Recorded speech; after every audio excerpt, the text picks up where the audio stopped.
Welcome to the August 24th, 2022 meeting of the Edina Planning Commission.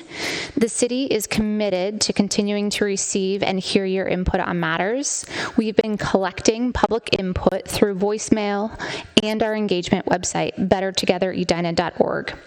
It's important that you know that all comments that have been submitted have been received and read prior to the start of this meeting. You do not need to submit the same feedback in another way. Tonight, there are two public hearings. Individuals who want to provide testimony remotely for the public hearing can call 888-504-7949 and enter participant passcode 222832. Everyone is allowed up to 3 minutes to speak. Please give your full name and address, and staff member Liz Olson will let anyone who calls in know if they've gone over those 3 minutes. And just remember, you do not need to call in or comment live tonight if you have already provided feedback. Also, please do not repeat information already presented. Provide testimony if you have new comments or information to bring forward. And with that, we will do our roll call. Commissioner Padilla. Here. Commissioner Miranda. Here. Commissioner Smith. Here. Commissioner Barbaro. Here. Commissioner Strauss. Here. Chair Agnew. Here. Thank you. Next is the approval of our meeting agenda. So provided there are no changes to that, I will ask for a motion for that. I will move. Second. All those in favor of approving tonight's meeting agenda, please say aye. Aye. Any opposed? All right, our meeting agenda has been approved. Next is our approval of meeting minutes. We have two draft minutes, both for our regular meeting on July 27th as well as the meeting on August 10th. Provided there are no changes to those, I will ask for a motion to approve both of those. Motion to approve. Second. No further updates or changes. All right, all those in favor of approving both the minutes for July 27th and August 10th, please say aye. Aye. Any opposed? All right, our minutes for both of those meetings have been approved. Next, we will move on to our community comment. So we will hear from residents in person who would like to speak about something not on tonight's agenda or scheduled for a future public hearing. Do we have anyone tonight who is here to speak in our community comment? All right, seeing none, we will continue on to our public hearings. So first up, Assistant Planner Ocker will present for setback variances for 5900 Zenith Avenue. Whenever you're ready.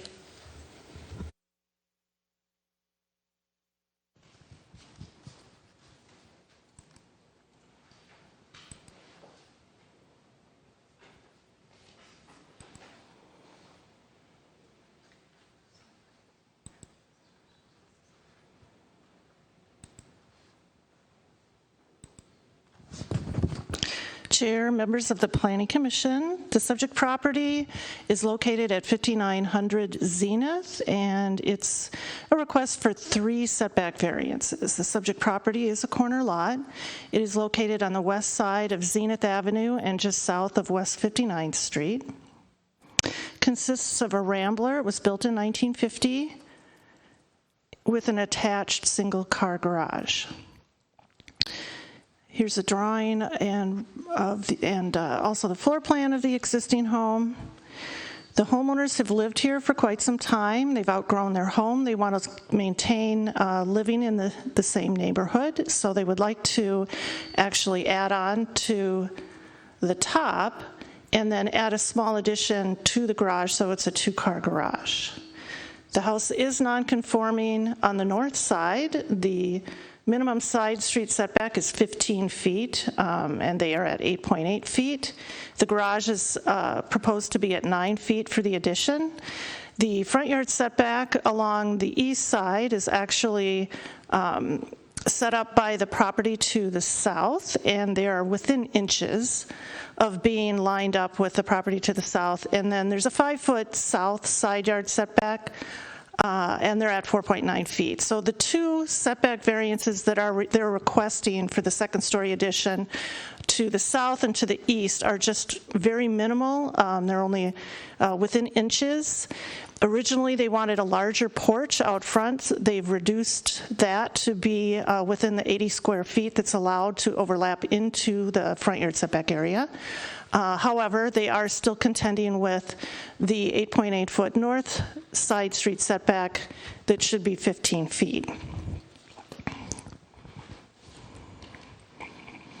So this is the addition that they're proposing. It would go straight up over the existing footprint of the home. So they're not adding to the footprint at all, with the exception of the addition to the garage to add a second stall, which does conform to the ordinance requirements. So this is the new north elevation and the new south and rear elevation. In the floor plans, you can see this would be the addition to the north, or to the west of the garage that would be facing north and loading off of 59th. And the main floor, they'll be remodeling the entire main floor, and then adding bedroom spaces above.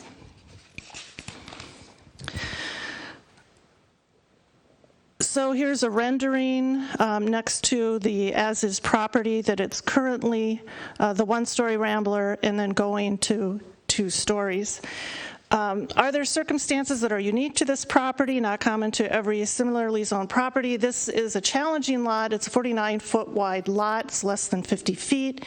Corner lots are subjected to deeper side street setbacks. If this were an interior lot, they would have the opportunity to have a 5-foot setback on one side, 7 on the other, or 6 and 6. In their situation, they have to have a minimum of 5 feet on the south side and 15 feet on the north. So the deeper setback really does prohibit them from a building opportunity.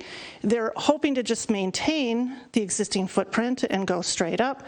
Unfortunately, the alternate setback standard does not allow for expansion above on a new floor. It would allow for expansion only on the main floor.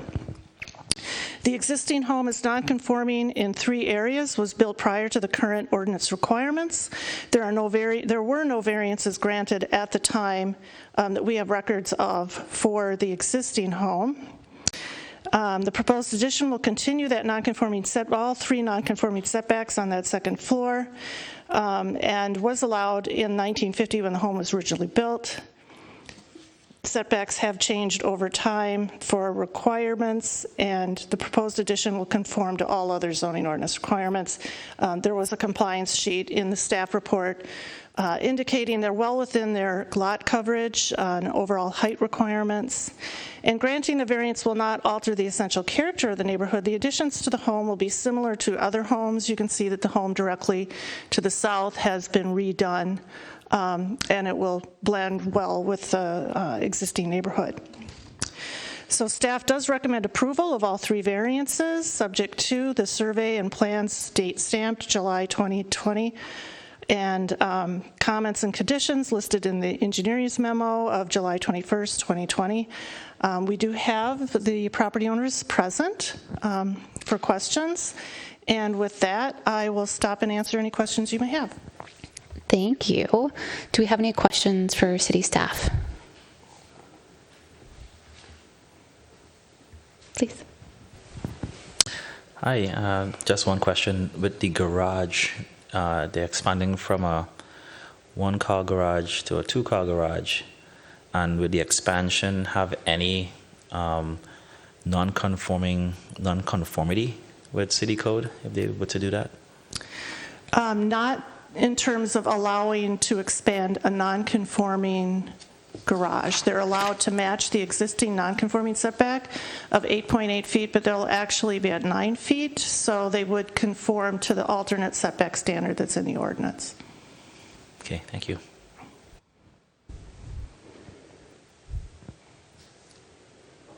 Any other questions? If not, I would welcome the homeowners up to speak if you would like. Otherwise, I will also open it up to questions for you too. Welcome.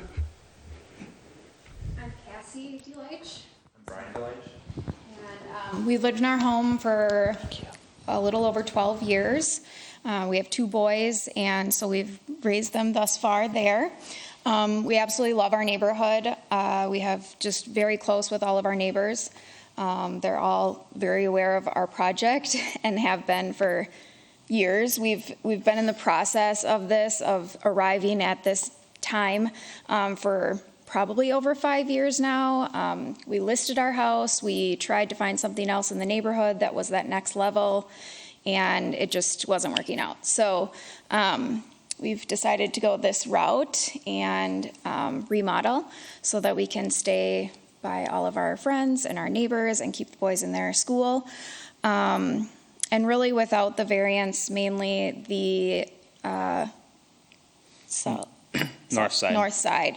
Our upstairs just won't work. It's that 6.2 feet is essentially like the boys' whole bathroom. It's just not, we don't have a huge floor plan. So the upstairs is allowing us to have our master bedroom, the boys' rooms, and then 2 bathrooms. So I guess without that variance, it just wouldn't have enough space to accommodate all of that. So to make it work for our family of 4, we are hoping we are able to do our project. And we looked at building out, but it just seems more logical to use the foundation that we have. It's in good shape, and so to build up is just more cost-effective and achieves what we're looking for. So. Wonderful, thank you. Do we have any questions for the homeowners? No? All right, well, thank you. We will go to the public hearing now.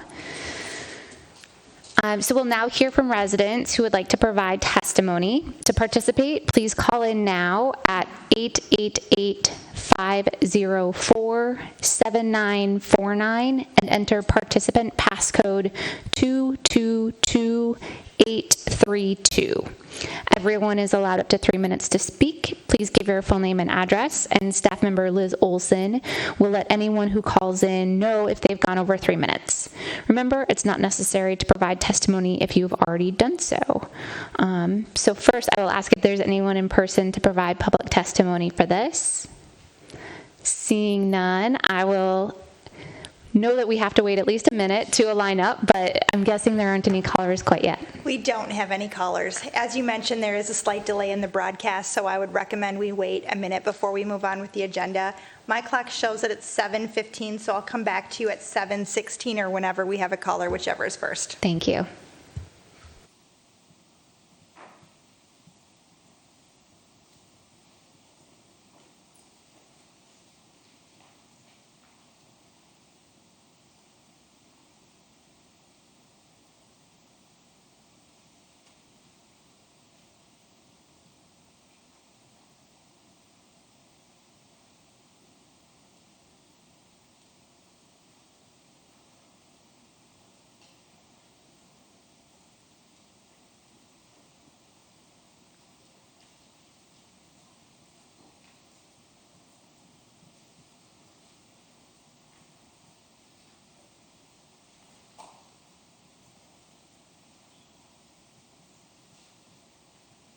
It is now 7:16, and I still don't have a caller, so I think it's safe for you to move forward.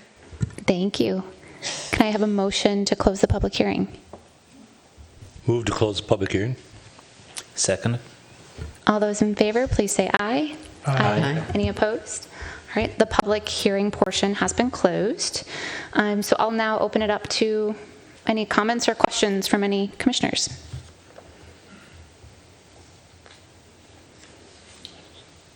Please, Commissioner Strauss. My compliments to the owners. I thought your proposed plans, you were able, with the restrictions, I mean the variances required in what you wanted to accomplish. I think it's a very nice result, and I can see where the neighbors, they could have feared for a lot worse or something different. But it looks a very nice fit, and I think you worked very well within the kind of restraints that were there, but it looks like a very nice project. Thank you.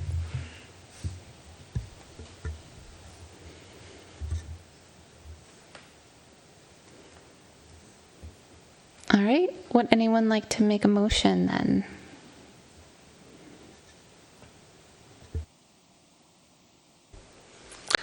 I make a motion to approve the variances for 5900 Zenith Avenue South. Second. Okay. All right. Seeing no further questions or comment, I will move to vote. So all those in favor of approving the variances for 5900 Zenith Avenue, please say aye. Aye. Any opposed?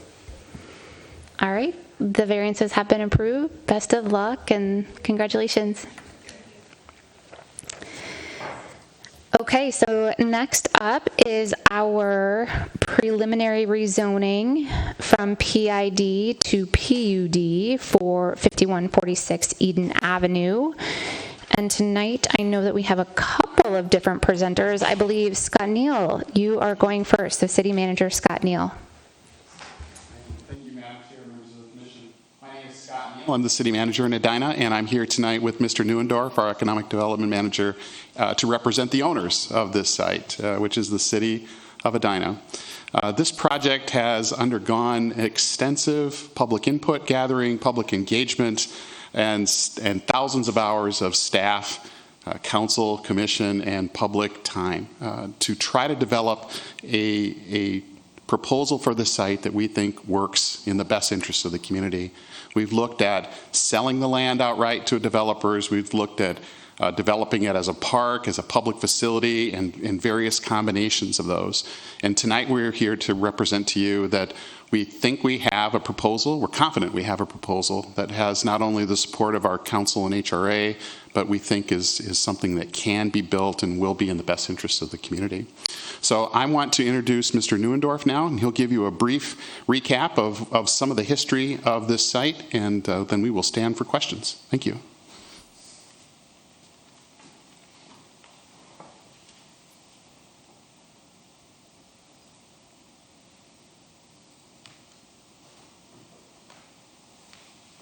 Yes, thanks. Good evening. Bill Neuendorf, I'm the city's Economic Development Manager, and have been working on this project since 2012. It's been a long time. So as Mr. Neal mentioned, there's been a lot of input collected on the site over a decade at this point. Some of you recall Mr. Bennett was part of the community team, as was myself before I worked here, that helped put this vision together of what this area could be transformed into.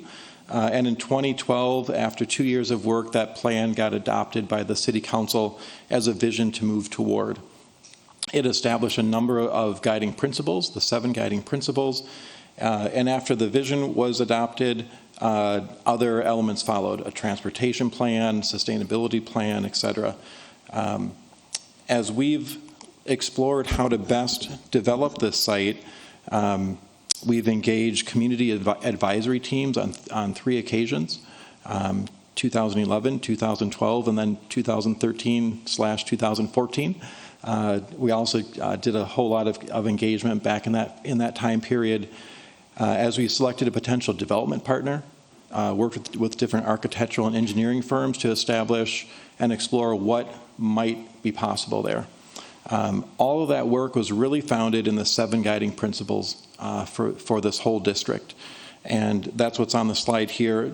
This is the original slide from the 2012 document, and it hasn't aged well. It's very fuzzy. My apologies for that. But a lot of the principles really focus on transformational change. This area 20-some years ago was mostly industrial with a great grocery store in it.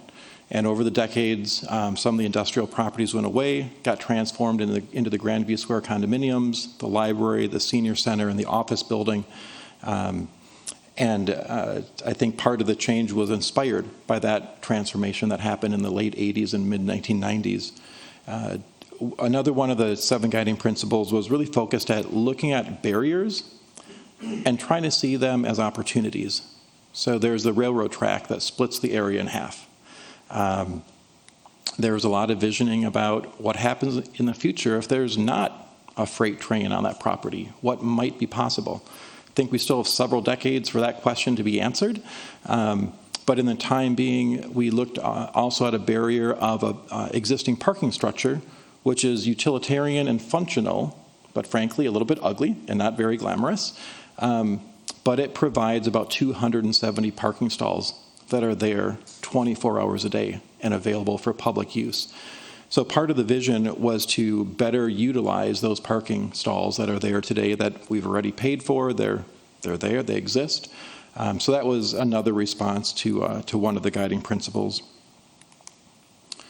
In your packet, I included a much longer presentation that went through each of the 9 different concepts that we've explored over the years.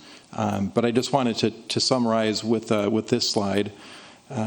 So the top row, there's 3 images that date back to 2015, actually 2014, my apologies. We worked with Dennis Reynolds and Associates, had a lot of community engagement, discovery session, exploration session, small group meetings, large group meetings, one meeting that was virtually standing room only with people interested to weigh in, trying to look at different options for how to reuse the site. The second row shows the efforts that were done in 2015 and 2016. We worked with ESG architects, Franshu and Opus back then, to see what could happen with a larger community facility. And what we found is the longer we explored it, the bigger it got. And it started off being relatively small with some outdoor space. As the conversations grew, the building got bigger and bigger and bigger. The green space got smaller, smaller, and smaller. At one point, we stepped back and we made a change in architects to look at the public facility, potential public facility, strictly from the city's perspective. So we engaged the HGA architectural firm, and that's the image on the second row on the right. And we got more detailed. Generally, people liked what they saw. There was an appetite, again, to make it bigger and bigger. So we thought, let's actually price this and see what it looks like. So we priced it, and we found that depending on what you included in the building, the construction cost could range from about $37 million up to nearly $70 million. We also found there was an appetite to make that level of investment at this property. There was concerns about the initial capital cost. There were concerns about the ongoing operational expenses, impact to the park and recreation budget, impact to the tax burden that all the taxpayers in Edina pay, but also concerns about the impact to the city's bond rating. The city is fortunate. We're one of the few cities in the state of Minnesota that have a AAA bond rating by both Moody's and Standard & Poor's. These conversations we usually have with our city council and our finance directors, but I think it's part of the story here. There was concern that if we made an investment at this level, on top of the other investments that the city normally makes, road repairs, fire engines, ambulances, those types of things that we need, that we might endanger our bond rating. That means that our borrowing cost goes up on every project for the next 15 to 20 years. I think that's part of the rationale why the City Council and the HRA stepped back from that bigger building. Took about a year off, changed architects, changed concept, and that gets to the third row, where we scaled down the civic building to really focus on the arts with some senior programming, try to keep the building relatively modest in size, and we found that financially it just didn't work. The cost to build it, we considered TIF, we considered bonding, just wasn't there. So we tried to scale back again. The third row, the image on the right, is a scaled down version. Same conclusion. The costs just weren't in alignment, and there was concerns that it wasn't the right fit. Took another year off, COVID happened. The bottom row shows the eighth concept, which was very simple. Two private buildings and a public green space in the middle. Not well received. Some of you were on the board and remember that. Not well received at all. That one did not advance. So over the years, a pattern has established itself of we dream really big and it's awesome, but then we put a price on it and it doesn't advance. So that's how we got to the proposal that you'll hear tonight, something that's more modest in scale, but something that we think fulfills the original vision of the Grandview District Plan, but in a way that we can actually finance it and build it and enjoy it. So we've worked with a handful of different developers and folks over the last year. But as you recall, earlier this summer, we were in front of you. We introduced a sales contract with United Properties. Alex Hall is the principal there working on this project. So right now, the HRA as property owner is under contract with United Properties for the housing cooperative. We're also under contract with Jester Concepts, the restaurateur, for the restaurant concept. Brent Frederick is the principal there. Unfortunately, he had a conflict tonight, but Jordan Brookins with Shea Design, who's been working on this from day one, is here with us to answer questions as well. So I don't want to steal the thunder of the architects or of Mr. Teague, who will walk you through the zoning questions tonight, but again, wanted to reiterate the offer that Scott made. We're here tonight after the presentation, happy to answer any questions. Thank you.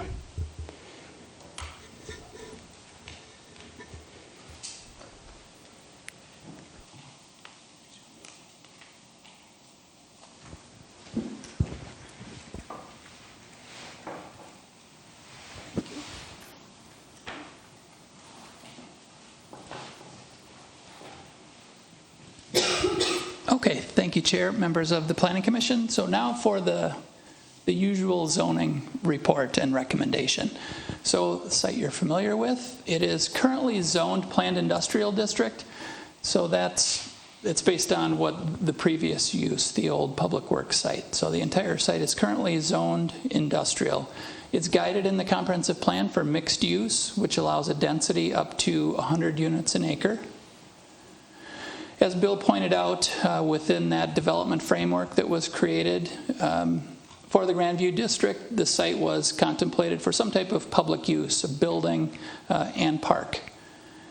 This slide shows that there was some type of a public building in the middle and an outdoor park.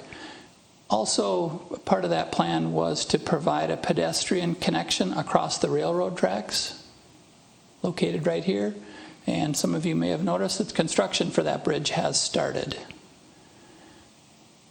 So this is the sketch plan that was looked at a few months back. You can see that pedestrian bridge over the railroad tracks. So the basic concept plan has not changed. The park on the north half, restaurant in the middle, and the senior building on the south half.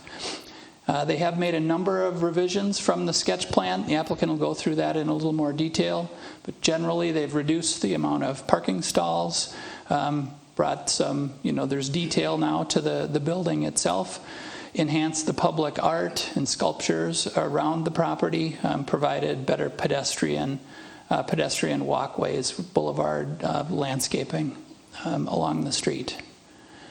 So the specific proposal is for an 86-unit senior co-op. So this project would be developed in phases. The first phase would be that senior co-op. 10% of the units would be for affordable housing, so that would be 9 within the project itself.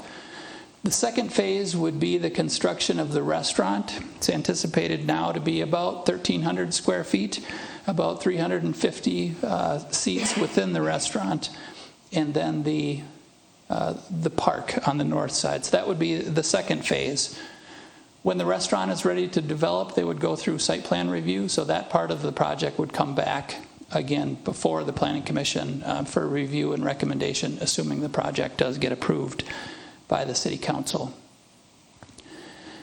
Part of this project, there's a roadway reconstruction that's happening now. That was based on that Grandview transportation plan. There's a roundabout that's currently under construction, and the road swings in toward the property, which has impacted the setbacks, as we'll see in a minute. This is a look at the project from Eden. So the specific request is to rezone the site from planned industrial to a PUD. So there would be a zoning ordinance written specific for the site. They're requesting flexibility through the PUD on building setbacks, building height, building materials, parking spaces, that's for the restaurant, and floor area ratio. The PUD zoning also ensures that the affordable housing gets constructed on the site. So this table shows where the flexibility is requested in terms of the setbacks. So from Eden, there would be a 5-foot setback, and these are all very similar to what was shown at the sketch plan. Along Arcadia, there's also a 5-foot setback.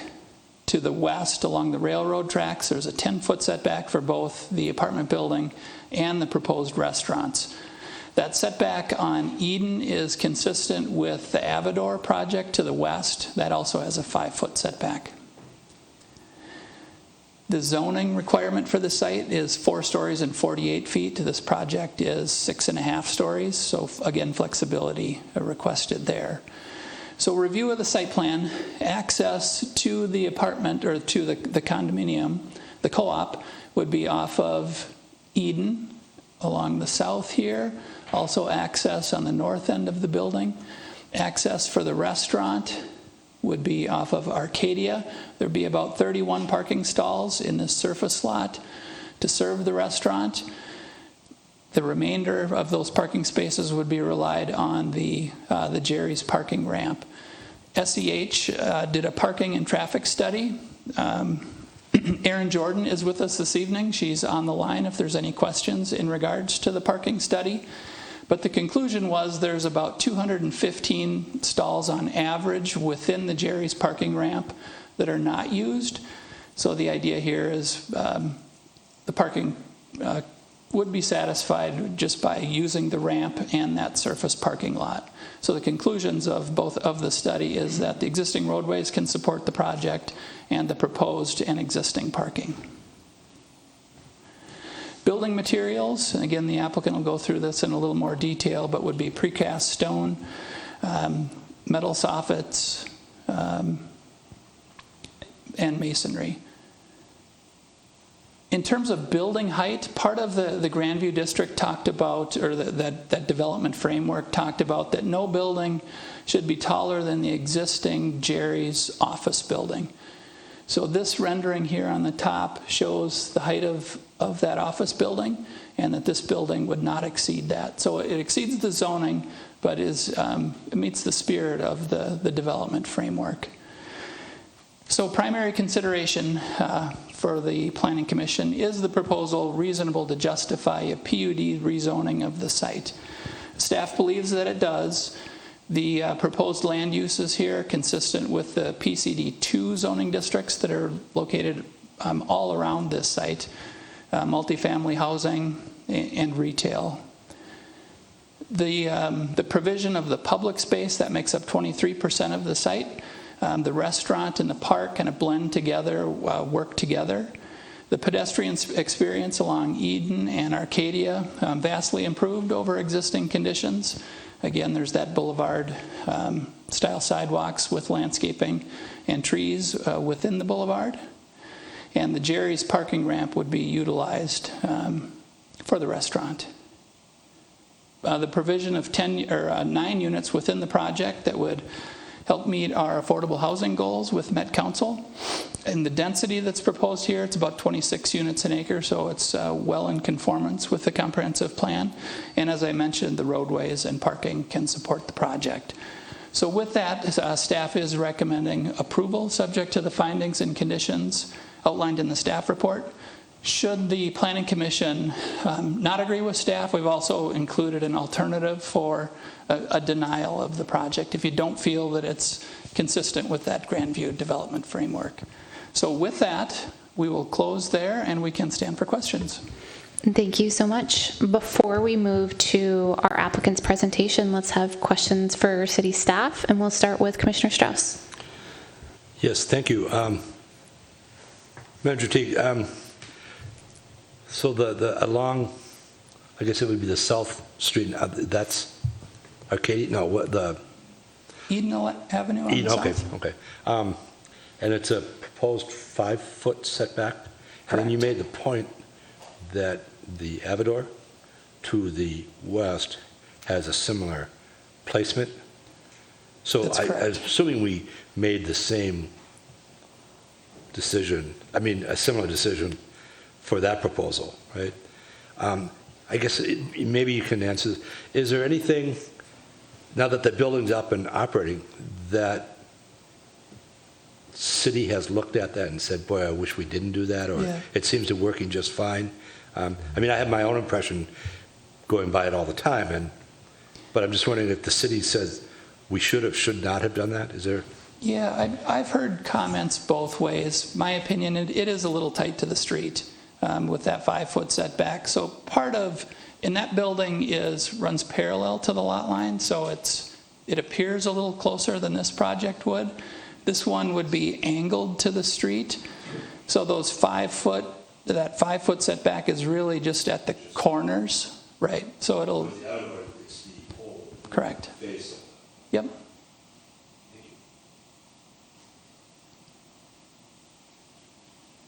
Commissioner Smith. Thank you. A couple questions, I guess. In the staff report, there's a comprehensive plan section, I think it's like section number 4 or part 4, where this is supposed to be like mixed use development. And I'm just wondering, how do you define mixed use in this context? If it's just the senior center that should be mixed use, or is it the entire property that's mixed use? And then how do you define mixed use from that perspective? Yeah, there's a couple of ways you can define mixed use. So there's different uses in the overall little over 3-acre parcel with housing and the restaurant in the park. So you can look at it as a horizontal mixed use. You can also consider mixed use as vertical, where there's mixed uses within the existing building. So this isn't a vertical mixed use project, but more of a horizontal mixed use. Gotcha. And this is another just like technical question. I was trying to do the math and I was trying to make sense, but the FAR, the floor area ratio, I think it should be 0.5, but it's 1.4%. Is floor area ratio essentially the footprint of the building divided by the total land area? Is that how it's calculated, or? It's the total square footage within the building against the entire site. So it's not just the footprint, it's all the square footage within the building. That makes sense. So it's taking the entire 3-acre parcel against the total square footage in both the restaurant and the senior building. Okay. All right, that's it for now. Thank you. Commissioner Padilla. Yeah, thank you. It was a really interesting presentation. Thank you. Questions about accessibility in terms of, I understand the pedestrian bridge and how the link it will have to Jerry's and everything north of it, I guess. What about everything, the things on the other side of what's going to be a roundabout? There's senior housing over there and library and senior center and things like that. Is it easily accessible by pedestrians to get from there? And are there bike paths around the area? So from the developments to the west could be accessed by that sidewalk that would then connect up to this new sidewalk along Eden, and then up to the north and to the restaurant. The idea of the pedestrian bridge, this is going to open up development on the other side, potentially for users of the parking ramp to be able to park here, access the hilltop, for example, and possible redevelopments there to the east. So the pedestrian connections should be improved with this project in the area. And are there bike paths? I'd have to take a look at the bike plan. I'm not sure if there's one in the road there, but nothing that's specifically designated for bike. Thanks.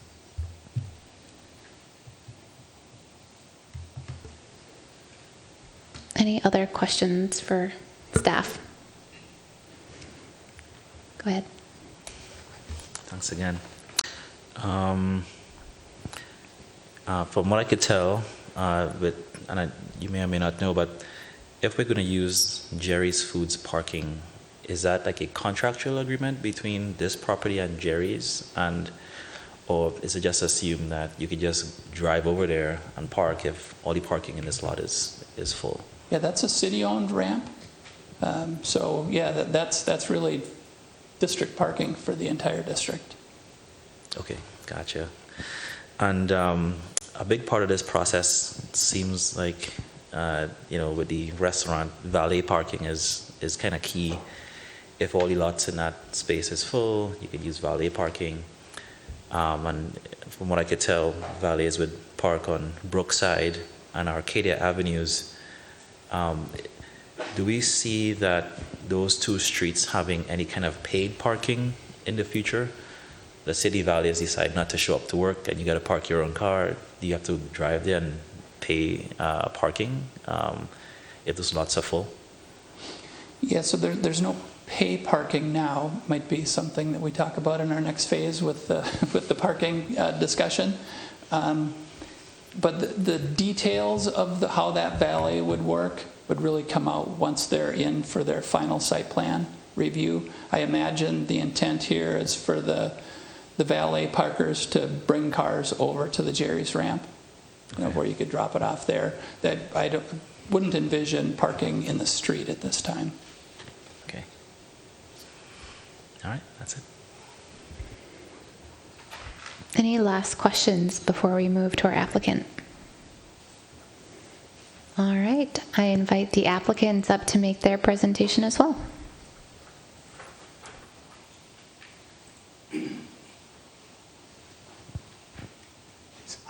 I'll use the microphone. Okay.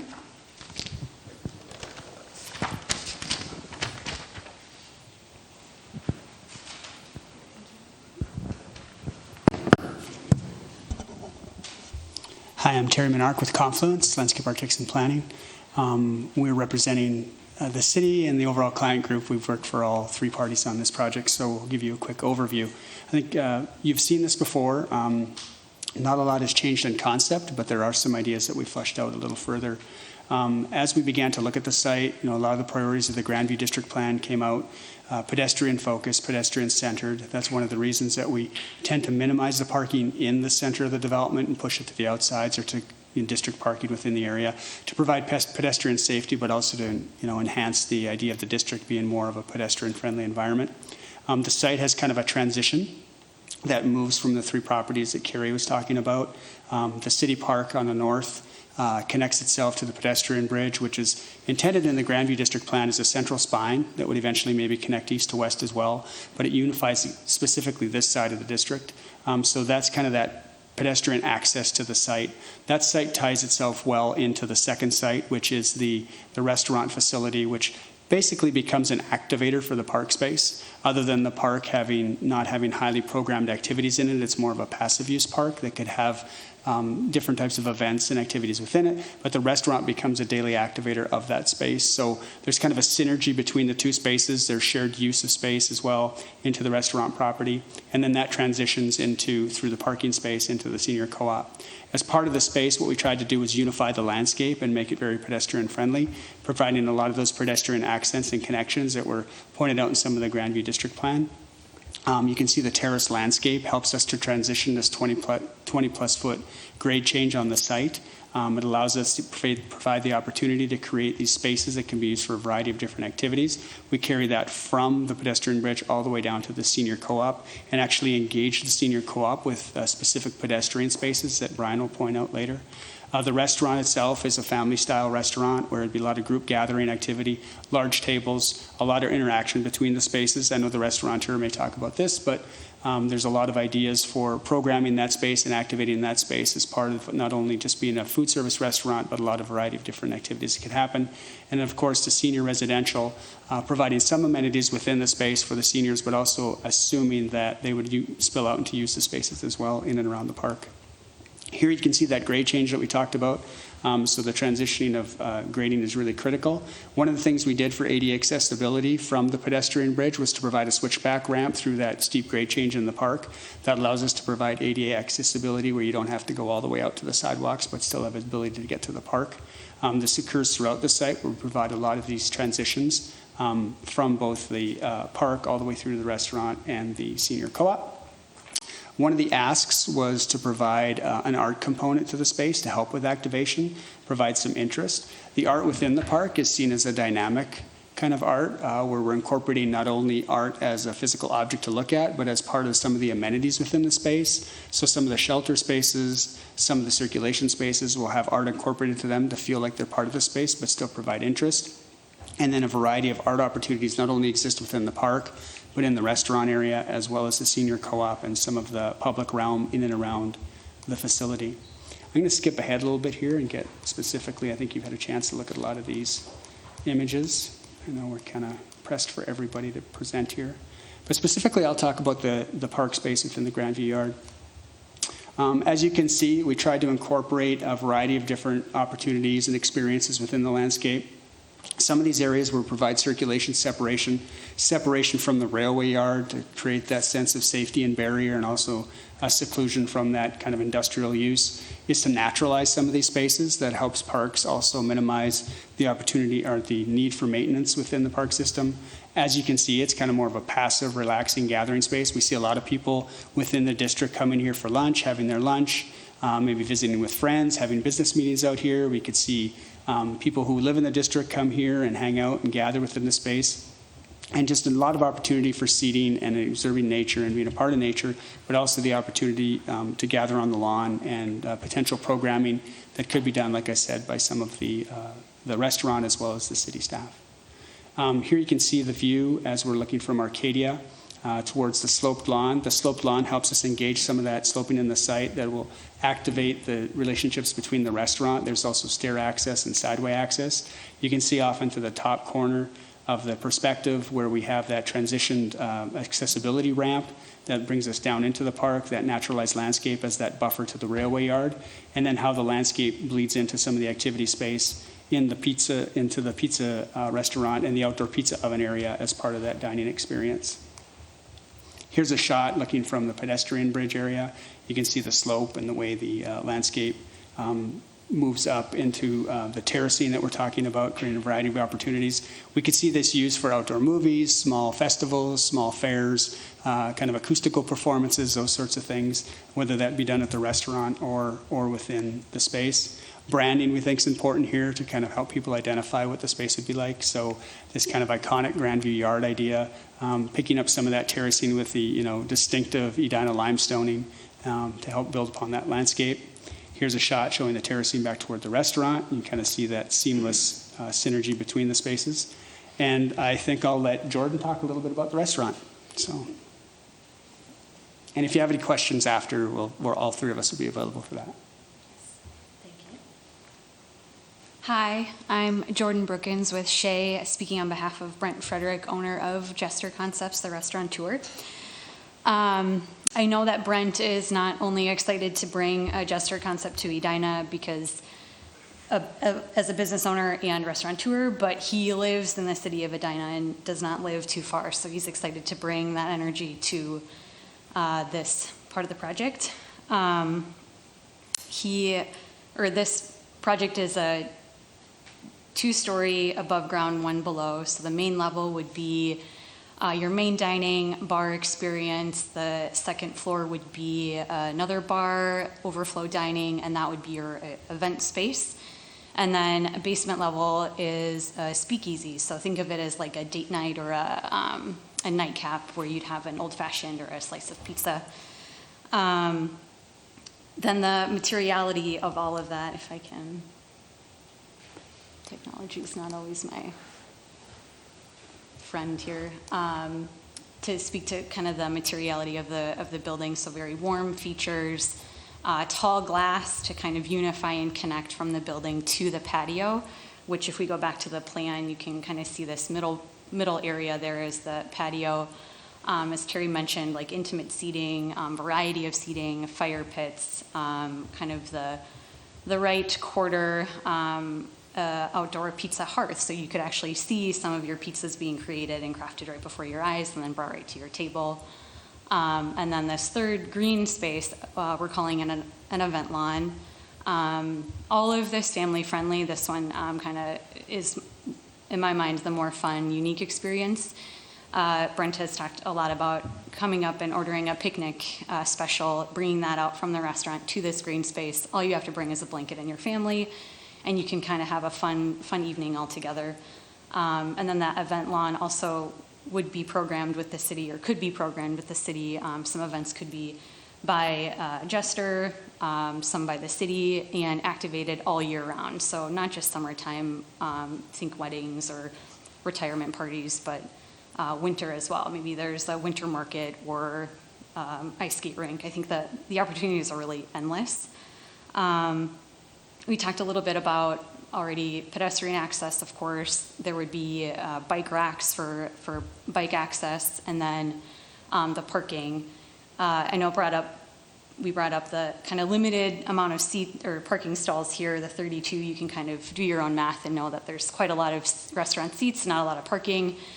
Jester will offer complimentary valet. I think where that valet occurs, I think, is kind of still being discussed. And then to speak a little bit about I think I already did that actually, sorry. So some of these, yeah, I think that's most of it. In closing, again, just to kind of share how excited Brent is to bring this unique type of restaurant experience to his own backyard. And now I'll turn it over to Brian.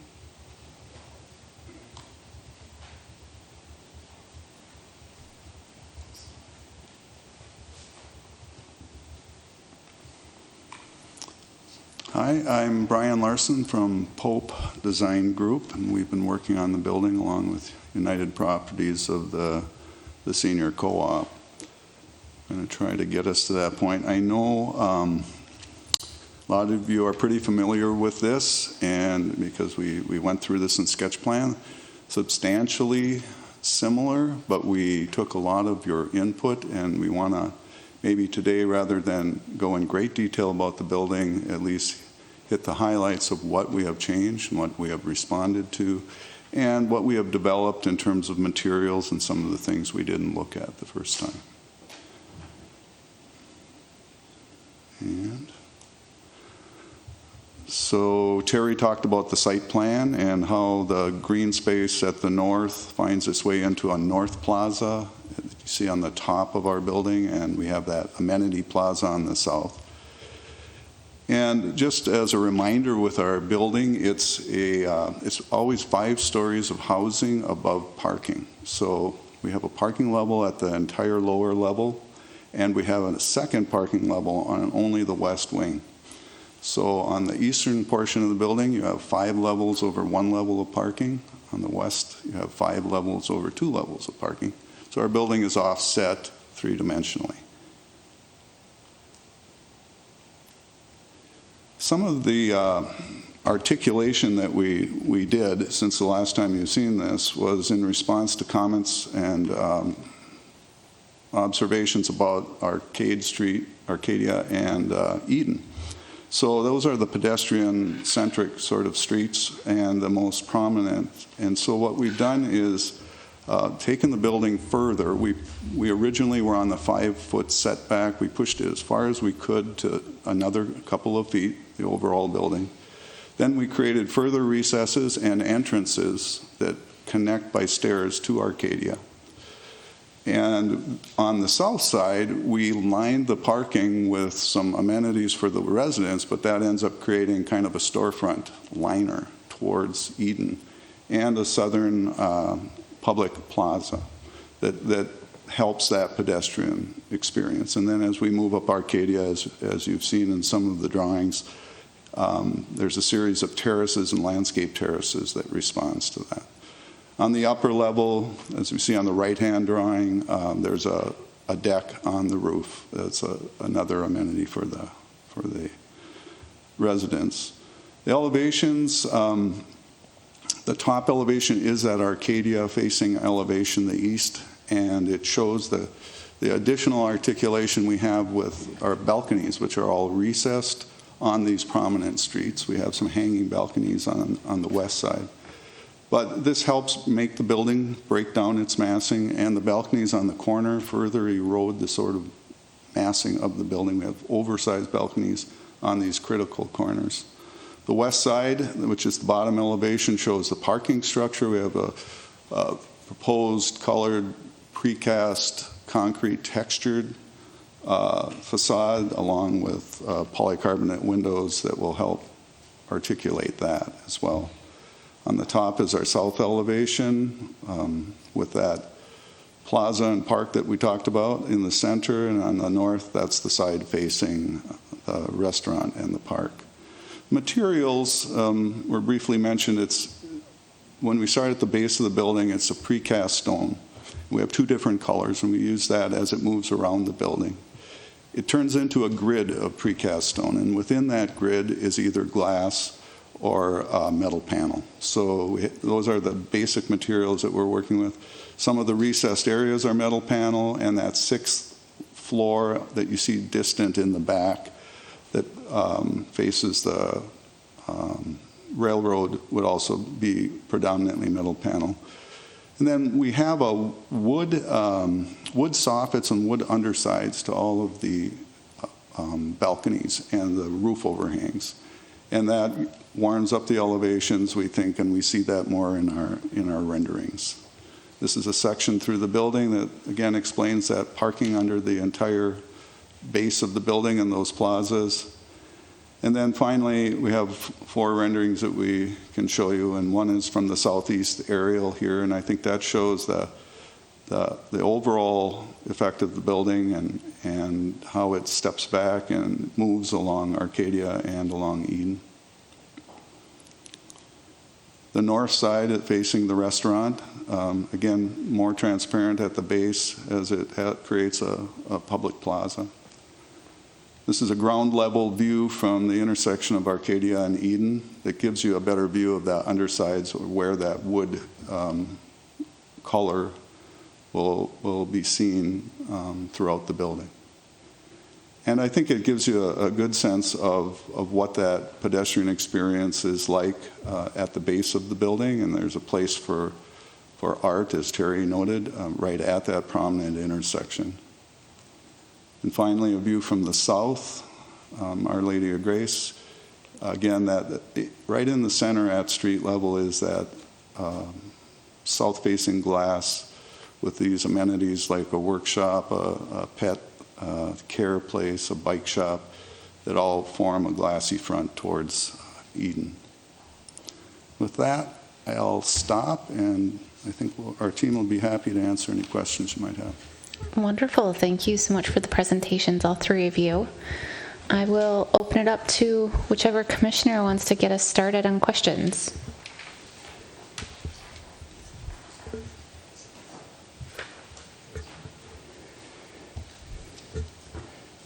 Commissioner Padilla. Thank you all.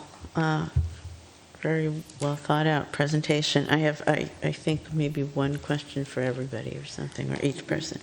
I looked through and think I found in the documents that senior is defined as 62. Is that correct? I was trying to determine in all the mention of senior exactly what age that is.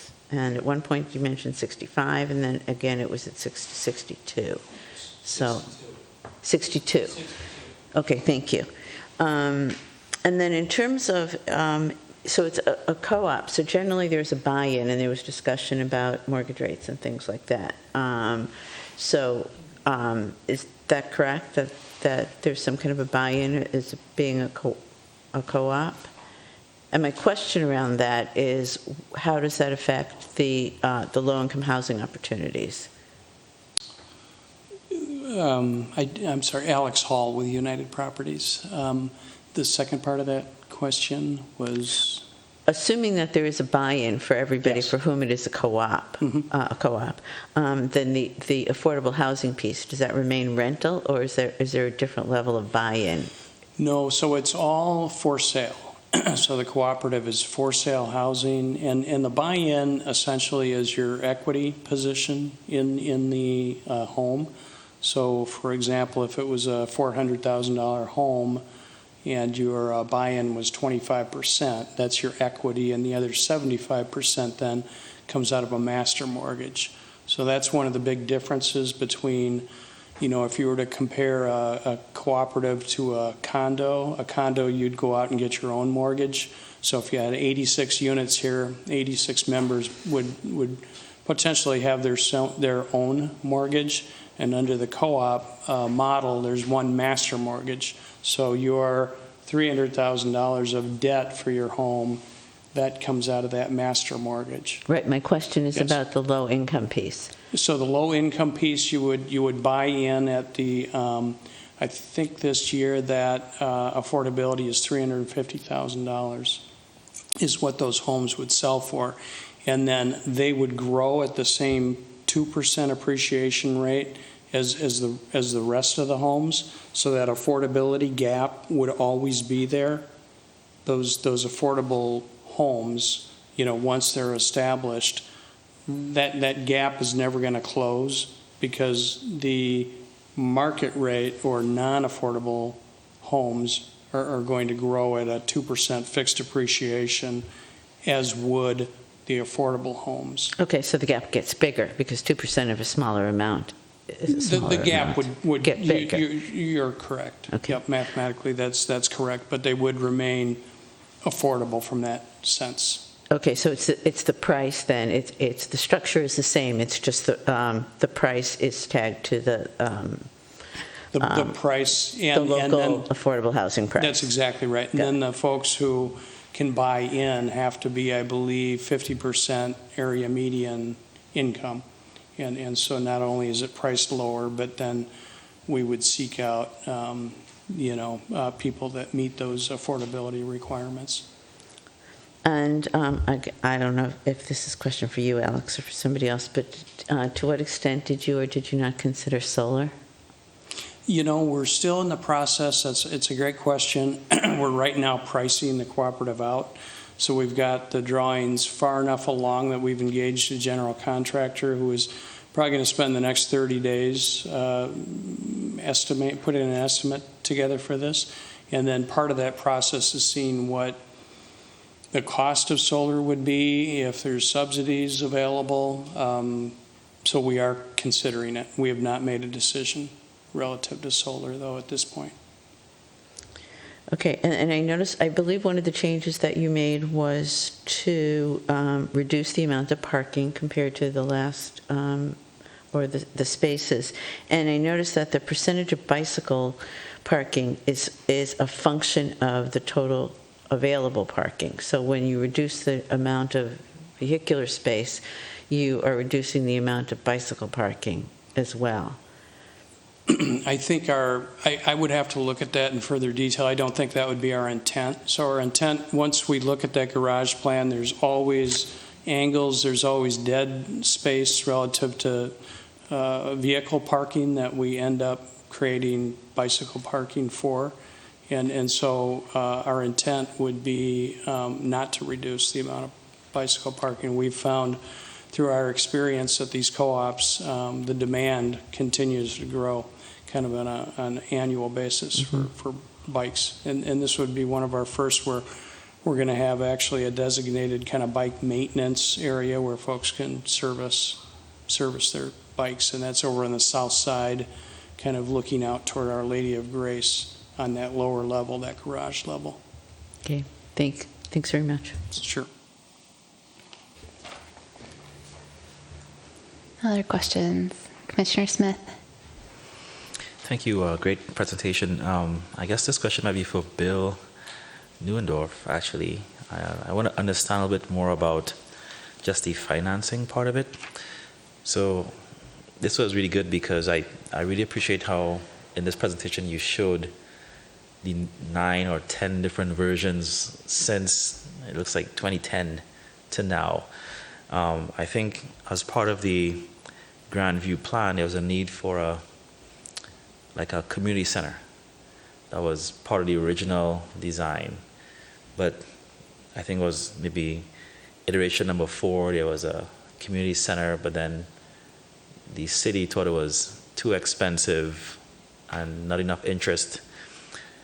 Just talk a little bit about, how does the city make that determination? Because I know other parts of the city we would prioritize, like the Fred Richards Park, the Braemar Park, and we would, do certain things in the city to raise the funds to do it. Tell me a little bit more about how does the city pay for something like this, and what was the process that deprioritized the community center as part of this design? That sounds like such a simple question.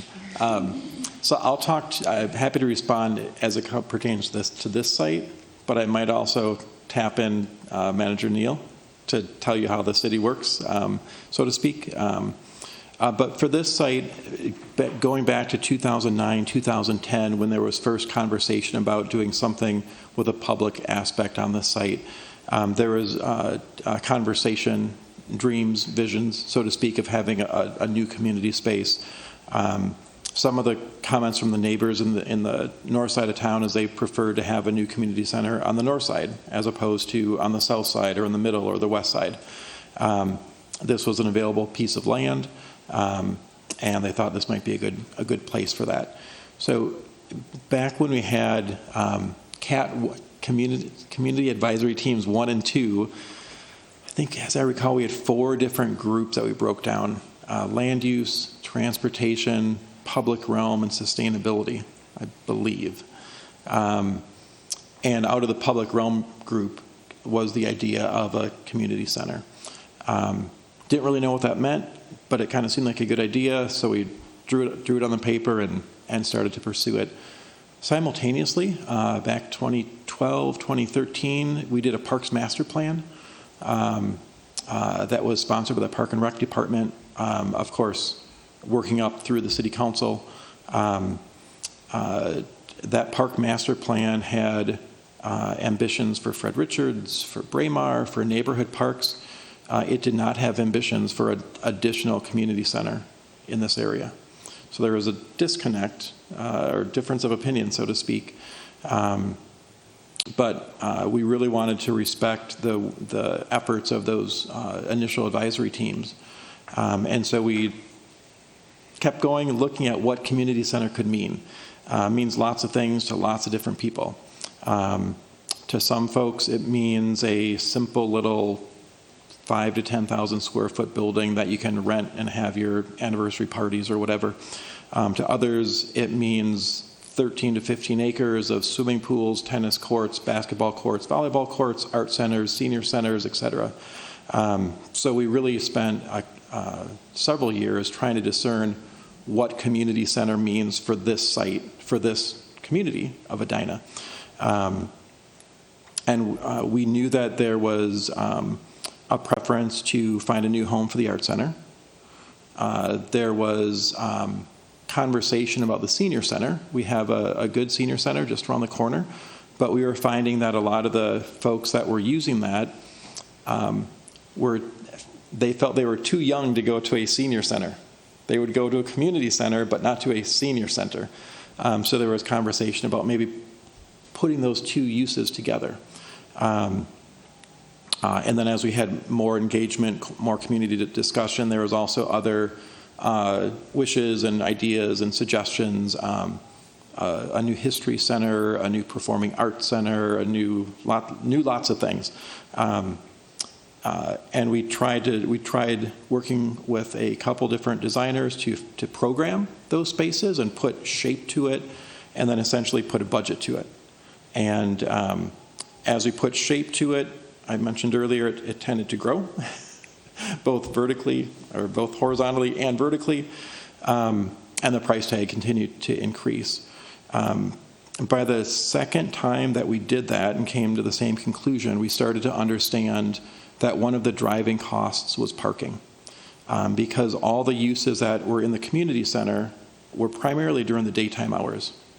And while we do have a public parking garage right next door with about 270 stalls, during the daytime, it's very well used. Late afternoon and evening, it's virtually empty. And we kept trying to do uses that were there at the simultaneous time as everybody else. And so that meant that each of these community centers that we studied would have underground parking of about 300 stalls. So depending on the price and the year, that was $10 to $15 million just for the underground parking. And then you have to build something on top of it. So we explored lots of different things to try to define community, but each time we came to the same conclusion, and that was the city council is the one that makes that decision. They felt based on cost, upfront cost, programming costs, operational responsibilities, maintenance responsibilities. In my opinion, they weren't ready to go there. We studied it 3 different times, 3 different ways, 2 different architects, and came to the same conclusion.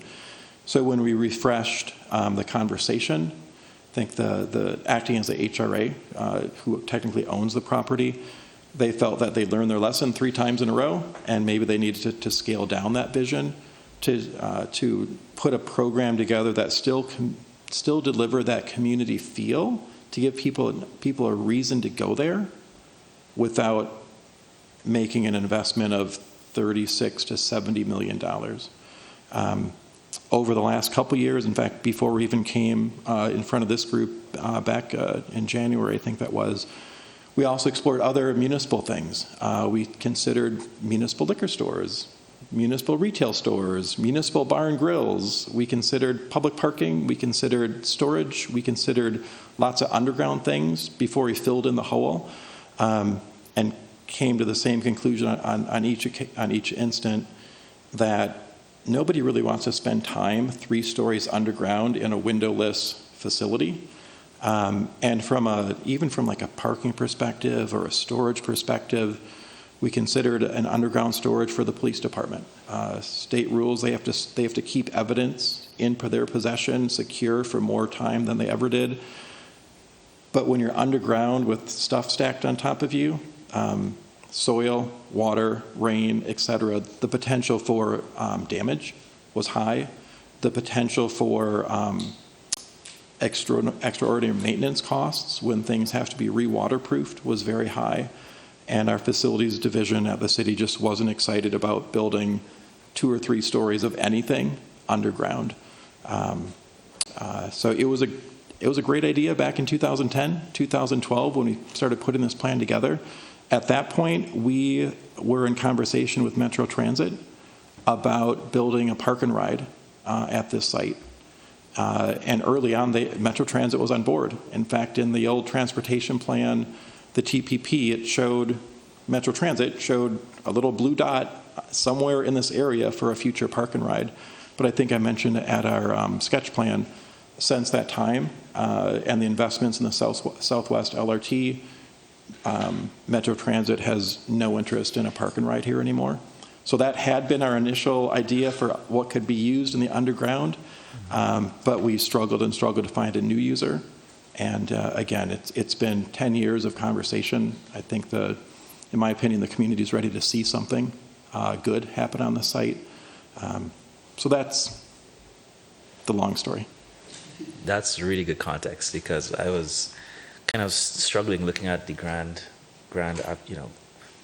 view plan, and I'm like, where's that community center? I don't see it. But that history, I don't feel as bad anymore, because it seems like you guys struggle quite a bit to make it work. So I think that's much appreciated for sure.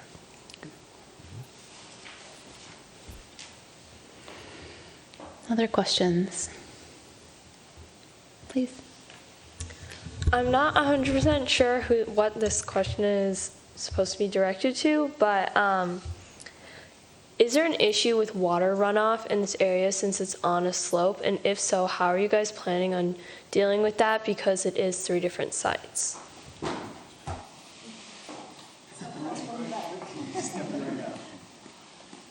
Good evening. My name is Vicki Vandell, and I'm with Laux. I'm a civil engineer for the project. So the site, as you know, from the north slopes down, and it comes to the restaurant site in that elevation, and then slopes a little bit down, and then you'll have the co-op. All of that water is directed towards the east, towards Arcadia, and we also have a stormwater detention basin in the parking lot that will help slow down the water. So it'll collect it, let it sit there for a little bit, and then slowly release it to the storm sewer system. So that's where the water goes. Any other questions? Okay, I have a couple of questions, and unfortunately mine are all over the board too, so people are going to be running up and down the aisles.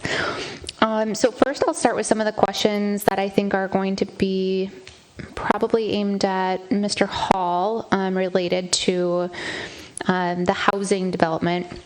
But I'm curious, right, we did end up decreasing the parking, and I'm curious if the intent is to sell parking separately from the units of the co-op. No, I don't think so. I think with the decrease in parking, we're right at about between 1.6, 1.7 spaces per unit. And that's what we found historically we need to provide for the number of residents. The 86 residents times that 1.6 gets you right about at that 143. And so if we were to sell any of the additional stalls to the residents, I think we'd be short from a guest delivery, just open spaces on that second level. How do you determine then how many stalls are per a condo or co-op?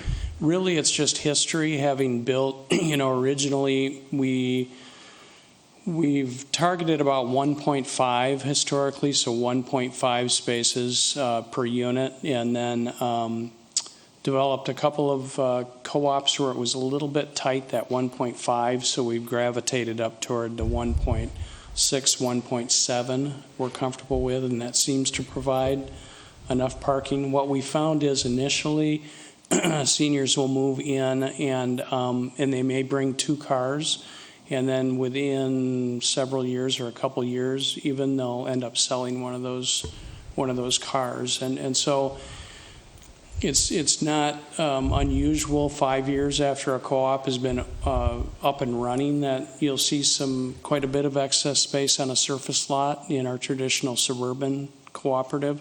So I'd expect we'd see the same here, and it's something that the cooperative themselves could revisit if they had additional spaces, but I don't anticipate selling any here. Okay. And I guess I'm kind of curious, I'll rephrase the question a bit. You wouldn't be combining 1.5 stalls with each co-op. So how are you determining how many stalls each unit gets? Yeah, so you just essentially what you do with that ratio is it's 1.5 times or 1.6 times the number of homes gives you the total amount of parking spaces that we feel we need to support that community.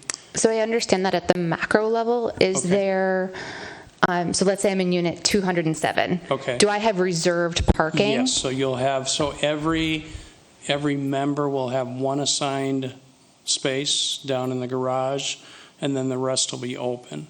And so I've looked at it, and by the time you take, I think we were give or take 102, 103 spaces in the lowest level of the garage. And so if all 86 homes get one space, and then let's say 5% of those spaces are open for electric charging, I'm not going to assign those. So that is essentially going to take up the majority of the lower level spaces.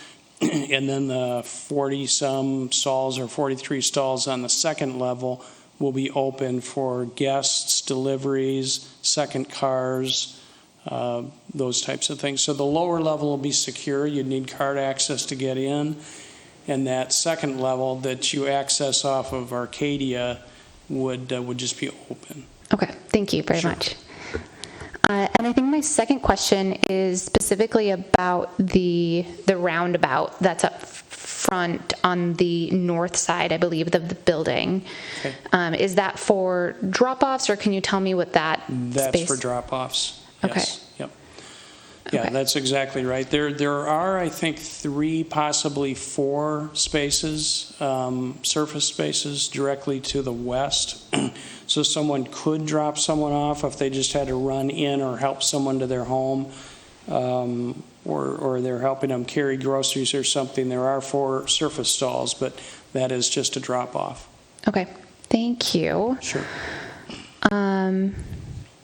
I think my next question would probably be more towards Ms. Brookins, but it's specifically about the restaurant and the activation partnership with the city.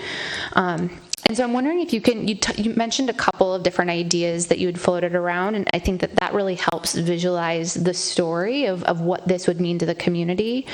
But I'm curious if there are any regulations or kind of the fact that it's 2 distinct properties, right? Would something like movies in the park with drink and pizza service be possible, or are there going to be really kind of tight regulations around what can transfer between the properties? Yeah, so there definitely will have to be a boundary designating where liquor would need to be part of the restaurant properties next to the city. We've talked about doing that as a sort of like soft barrier with grass, tall grass, or bushes or hedges. Probably Terry could describe this better than me. But that it isn't a true barrier that you could kind of walk through. But it is concern. We want to make sure that the liquor is contained. You can't necessarily take it up, to the more city park space. So that should just be contained for the restaurant property. Okay.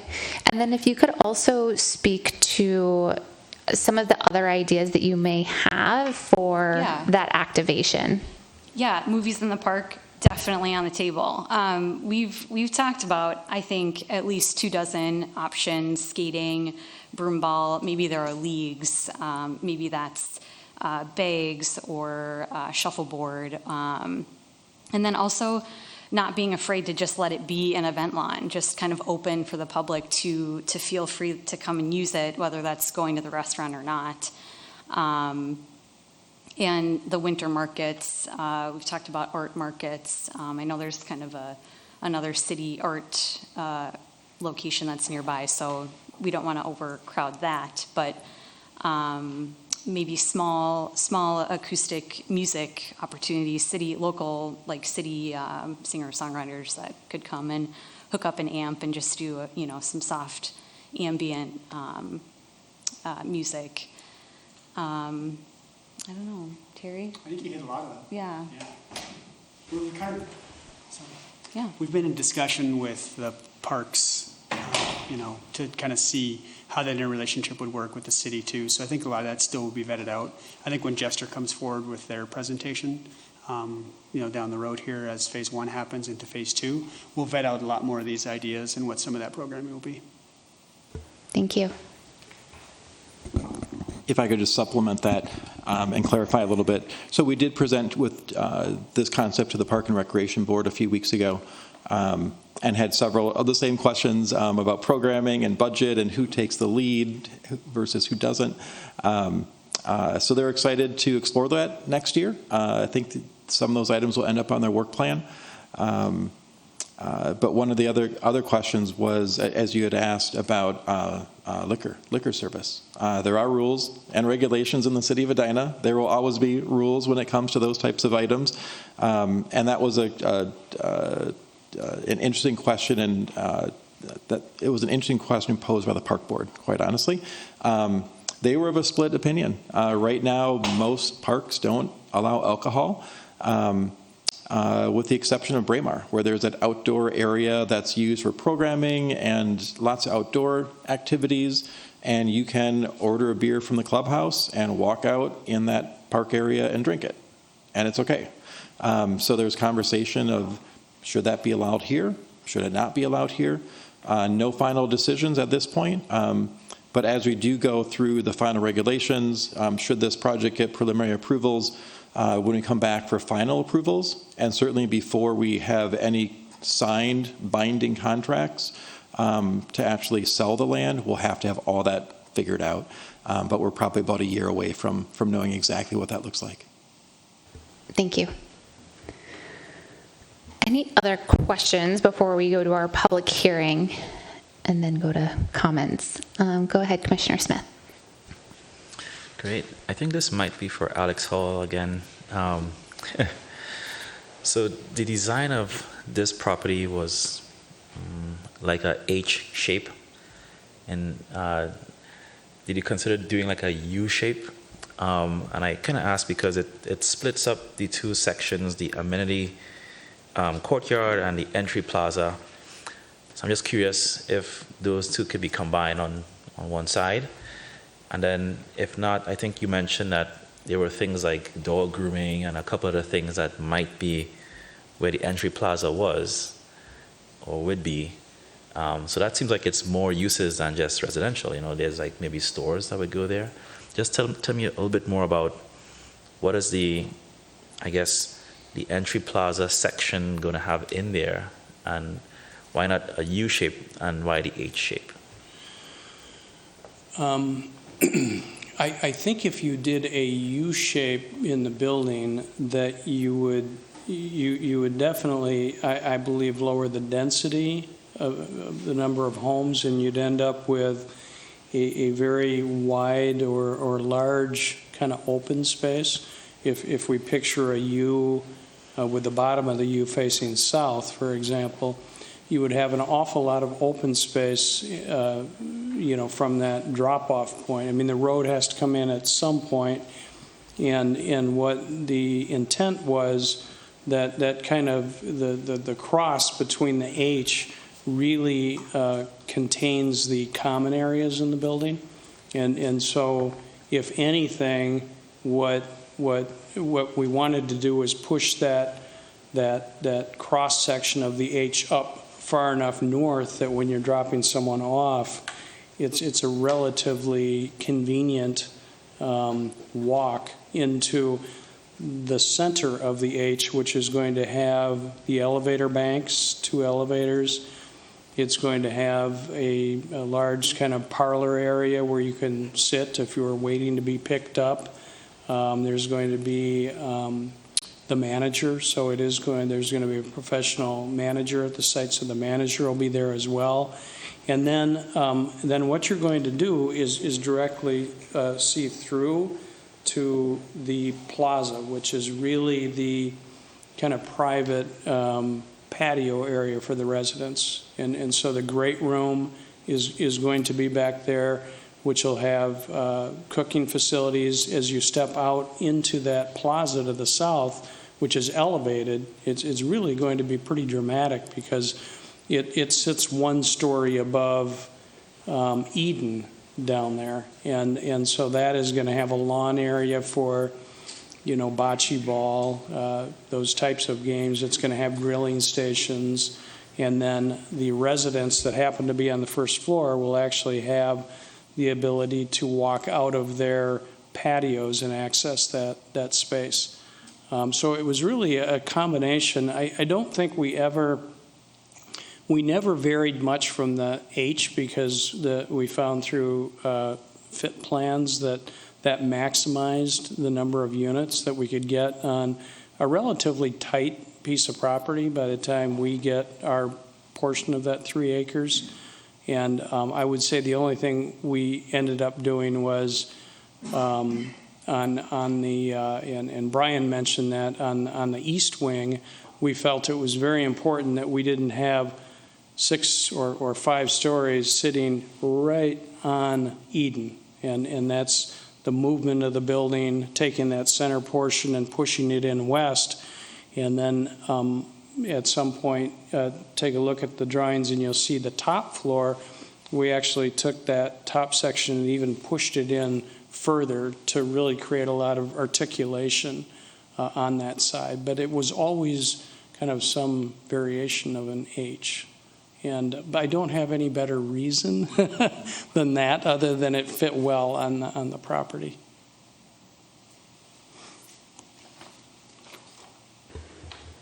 All right, seeing no further questions, we will move to our public hearing portion. So we will hear from residents who would like to provide testimony. To participate, please call in now at 888-504-7949 and enter participant passcode 222832. Press star 1 to speak. Everyone will be allowed up to 3 minutes to speak. Please give your full name and address, and staff member Liz Olson will let anyone who calls in know if they've gone over their 3 minutes. And remember, it is not necessary to provide testimony if you have already done so via bettertogetheredina.org. So I'll start with if there's anyone in the room to provide public testimony, which I do not believe there is. All right, we will move to our phone lines. I am also lonely over here. My clock shows that it's 8:33, so I will come back to you at 8:34 or when I have a caller, whichever is first. Thank you so much.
It is now 8:34 and I don't have a caller, so I think it's safe for you to move forward.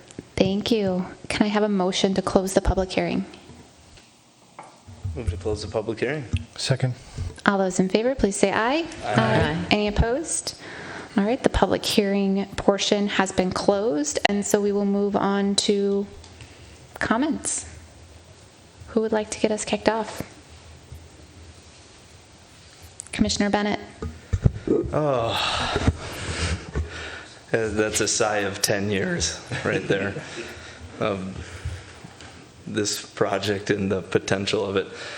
I just want to begin by thanking the developers at the table. I feel like the senior housing cooperative is an innovative type of offering that is fitting for this type of location and use and part of our city. And I also want to thank the restaurant vision. I definitely will be there if this gets approved, and I'll visit the site as much as I can, because I think those aspects of this project in general are great. But overall, to me, this is just a good development, and it's because it's missing some of the key context of the framework and all of this excitement embedded in that. And so I agree with the PUD, but I don't agree with this specific opportunity, and I'll get into that. And I think it's important to start from the beginning for me. And so again, this is 3.3 acres of vacant land in the heart of a commercial node, like the geographic center, and the city has owned it. Like, we have this opportunity to do a once in a generation type of thing. And what I see tonight is something that's good, but it's not that. Like, it, to me, is another version of it's Suburbia 2.0. I mean, it's a larger facility that's standalone with other standalone uses, and it deviates from the framework. So and some of this frustration I'm airing is, the more you're involved with stuff, the more you see the imperfections, and it's just like you in your career or at your job or whatever you volunteer for or any organization you're part of. We're all people, we have different perspectives, and sometimes that's how the dice falls. But here we actually have a vision, a framework that is the North Star, and it's rooted in this site. And it's very specific about what Commissioner Smith brought up, and that is some sort of indoor-outdoor community commons. It doesn't have to be something huge, but it has to be something that really, really draws people in and excites them and unites the community. And I've been bringing this up for the last year. Like, while I'm excited for these pieces, I can't support this as a whole because we continue to kick the really important why down the road. And this should have started with identifying that and making something work. And that's just where I differ in thought with our, civic leadership. I don't think that there aren't opportunities that could even work with what is proposed tonight. Being the senior housing co-op as well as the restaurant, there's still creative uses that could have been explored in a subterranean way or another way. And so the framework has this hope for change. And when I look at this proposal, it's standalone senior housing, it's a standalone restaurant, and it's a green space that's a park for stuff that could happen. And like right there is stuff that is already in the Grandview area.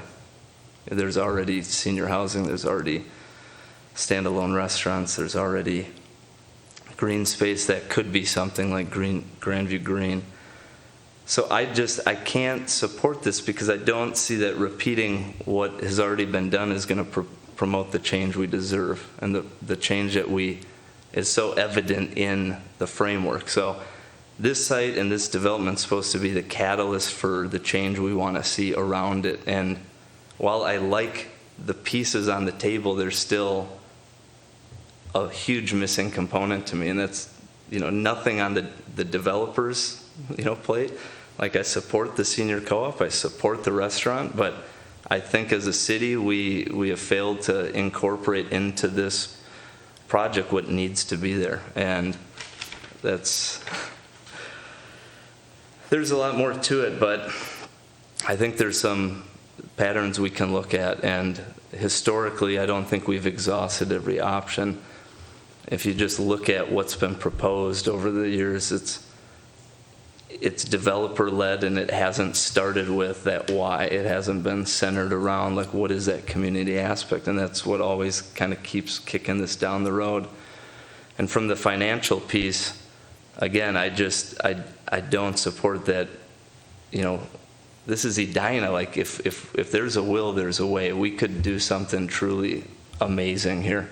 It doesn't have to be $35 to $70 million, but it could be really cool to really accentuate and bring people to the site. So even during the sketch plan review, the council members said, still, like, we don't know what that draw is, and we need to identify that. And it still hasn't been identified. So I really like what I'm seeing, but when I look at my kids and look to their future, and this is like a once-in-a-lifetime opportunity to really transform this area, I just have to fight for that future a little harder. And so I don't support this. I support the pieces that you're bringing tonight, and looking forward to what other commissioners have to say. Commissioner Strauss.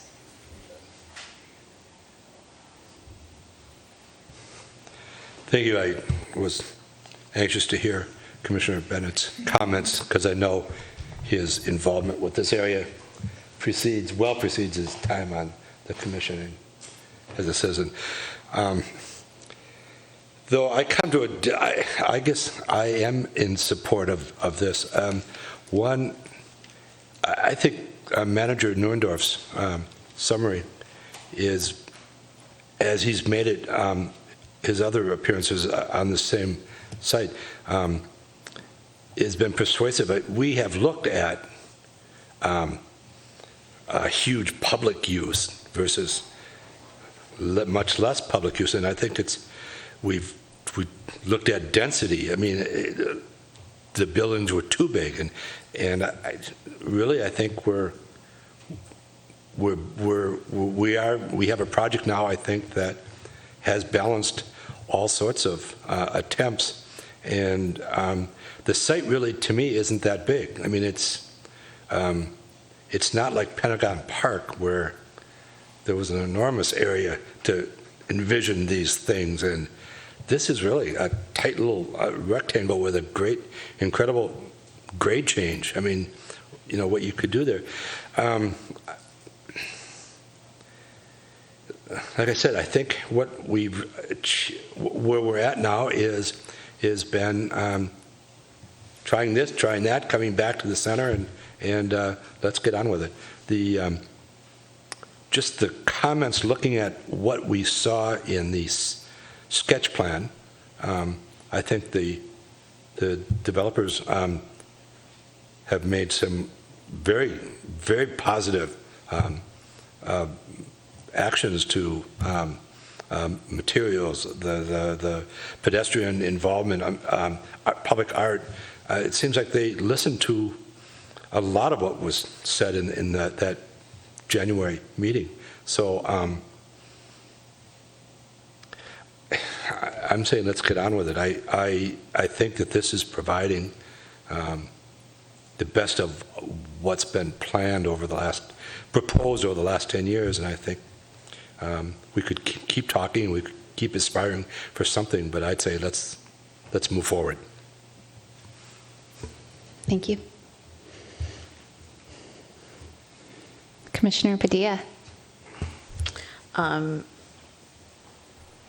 certainly like the idea of the senior cooperative housing with an allocation for low income.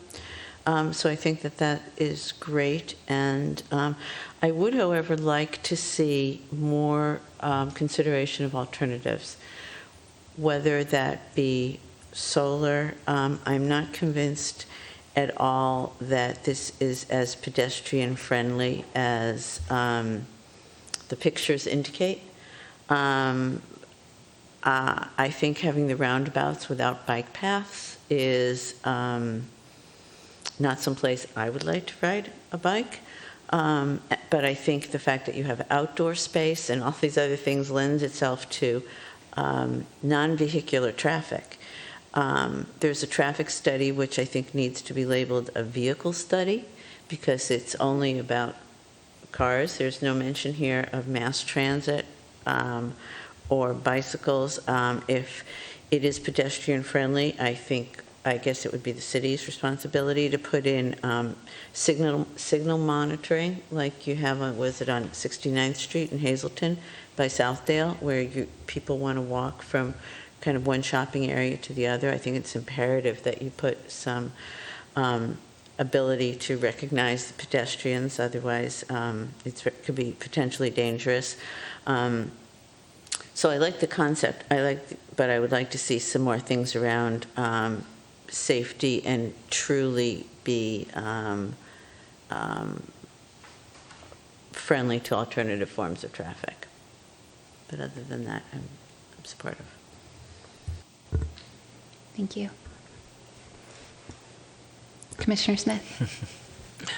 Sure. No, this is, I certainly am somewhat new to this commission, and I really appreciated getting some of that background context, the build-up of this is a site that was there for about 10 years. We've been working on it, and I've been trying to wrestle with what the original idea was and what we ended up with, or what's being proposed currently. And I was struggling with connecting the dots on why isn't the community center there, why isn't certain things there. But it really boiled down to me in terms of, money, right? So money is a key factor, and interest from the community. We had open comment, if this was something that the city wanted to really push for, like the residents, you might have been getting more feedback. more phone calls coming in saying, hey, I don't like this. I want to do the X. But it's been pretty quiet. And I think the goals, I think, is there. Like, I definitely agree with Commissioner Bennett that, this is a great opportunity for us. But maybe we just don't have the interest, the funds, and, the ability to build something tremendous at this small location, right? We could make more progress. We could make it nicer. It looks really good to me, right? It makes sense of what's there and how we're going to be using that space. But maybe we just don't have enough commitment to do something bigger, or maybe it's not feasible for that site. As a city manager, I'm sure you have to balance a whole bunch of different priorities. Maintaining our AAA bond rating is important so that we get, lower cost of borrowing dollars. I'm sure we have to balance other priorities in the city that has to get developed, schools, parks, other things. So it's always like a balancing game, right? Of how do you prioritize the resources that you have and how much do you push the community to invest? And what I could tell based on years of review here, that from the grand vision of what was originally set to where it is today, the prioritization, this was just deprioritized as a key spot for the city, and that's okay because something's got higher priority. So I'll be in favor for this site because I believe that the city has gone through its due diligence to determine what could be done, how much could be invested, and make a business decision on how much they want to put at this site compared to everything else that the city has to juggle. And so this has been sitting out there for some time, and folks just want to get something going, not for the sake of it, but I think it might take years before we get this 2030, 2040 vision that we want, right? So we should get something going, get use out of it, and really think about maybe other sites in the city where this could be a bigger, grander thing. So I just kind of trust that the city has gone through their process of investing and reviewing and determining that how much we want to invest here. So I think what we have does check most of the boxes of what the vision is, and so I'll be in favor. Thank you. Commissioner Miranda. So this project makes me sad. It's not that any individual component is terrible or anything, but it just doesn't add up to more than its component parts. And for city-owned property that we hope to jumpstart more redevelopment in the district, it just fails as an innovative, people-centered hub for Grandview. I agree very much with what Commissioners Bennett and Padilla said, and so I'll try not to repeat their comments. I mean, the city has fatigue from going through this process for 10 plus years, and the residents have fatigue, and everybody has fatigue. But this site is so crucial for this neighborhood that I think, even though we've looked at half a dozen proposals, I think this one doesn't really meet what we're looking for. So Mr. Neuendorf called this transformational, and I would like to politely disagree and say this is really an incremental change. It's not really different. If these were 3 separate properties, they could just be zoned for single use, and this would go through. Commissioners Strauss and Smith said it's a small parcel, and in a sense it is, but it's not a huge neighborhood. And a small parcel makes it all the more important that we carefully consider the potential for multiple uses for every square inch of this parcel. And that really hasn't been done in this proposal. The park is not really active space, it's really passive space. It'll be used mainly by the restaurant, otherwise it's kind of just green space. And Commissioner Bennett mentioned Grandview, what is it? There's another park, Grandview Square, yeah, which I doubt very much happens there. It's just green space. Even most of our neighborhood parks have, a warming room for a skating rink or some other use that's an enclosed building that, has a small kitchen or something. Can be used for events or neighborhood meetings. These are very small buildings. There's one in my neighborhood, and I could easily see it fitting here. when I think about the restaurant, I'm thinking about this compared to, say, the Keys automotive repair property that we heard about, changing that into a restaurant. And it just seems like anywhere in the city, we shouldn't really be having 1 or 2 story single-use buildings surrounded by surface parking. I mean, it's an antiquated use. It's something that was, seemed to make sense in the 70s and 80s, but it doesn't really make sense to do it here, especially when we're talking about the center of the village, which should be the densest part of this development, and it's actually owned by the city. I think the city has a huge responsibility here. Nothing really ties this together. It's just 3 separated uses. Nothing builds upon anything else. There's no vertical mixed use, which is really what mixed use is supposed to be. Horizontal mixed use is literally suburban separated zoning. There's only one, public-facing business that will attract people to the area, and while I'd love a restaurant, and it sounds like a great concept, and I'd love to go to a speakeasy, there's nothing else that will attract people to the area, really. And so it just becomes, this area will be popular when the restaurant's busy, lunch and dinner time, and not much else. There'll probably be more cars lined up to use the Starbucks coffee shop on the other side of the pedestrian corridor than there will be people in the park. Public property is a very rare chance for a city to jumpstart a district or a neighborhood node. I feel like the city has abdicated its responsibility with this rare chance for this neighborhood. There's no mixed use on this property. This could be built in any multifamily commercial zone property in the city. In short, this development is not really memorable. It's our 3rd largest node and will not have any kind of a substantial anchor. There's just not enough there. While the housing is great and the affordable housing component is great, and the restaurant pizzeria, again, as a standalone thing, sounds good, having a single-use building with surface parking, these just don't really add up to anything to be the center of the village that we call Grandview. So residents poured their hearts and souls out for this village, and this just feels like a huge disappointment. Thank you. As I was reading through this, I really appreciated seeing the story, right? The 10 years of iterating on and trying to find what is the right solution for this space. And as I sit back and I kind of ask myself, what's the right number? Have we as a city done the best that we can? Is this the best solution that we can feasibly do? And, I think a couple of things that my fellow commissioners, talked about are related to the fact that a lot of things have changed over the last 10 years, right?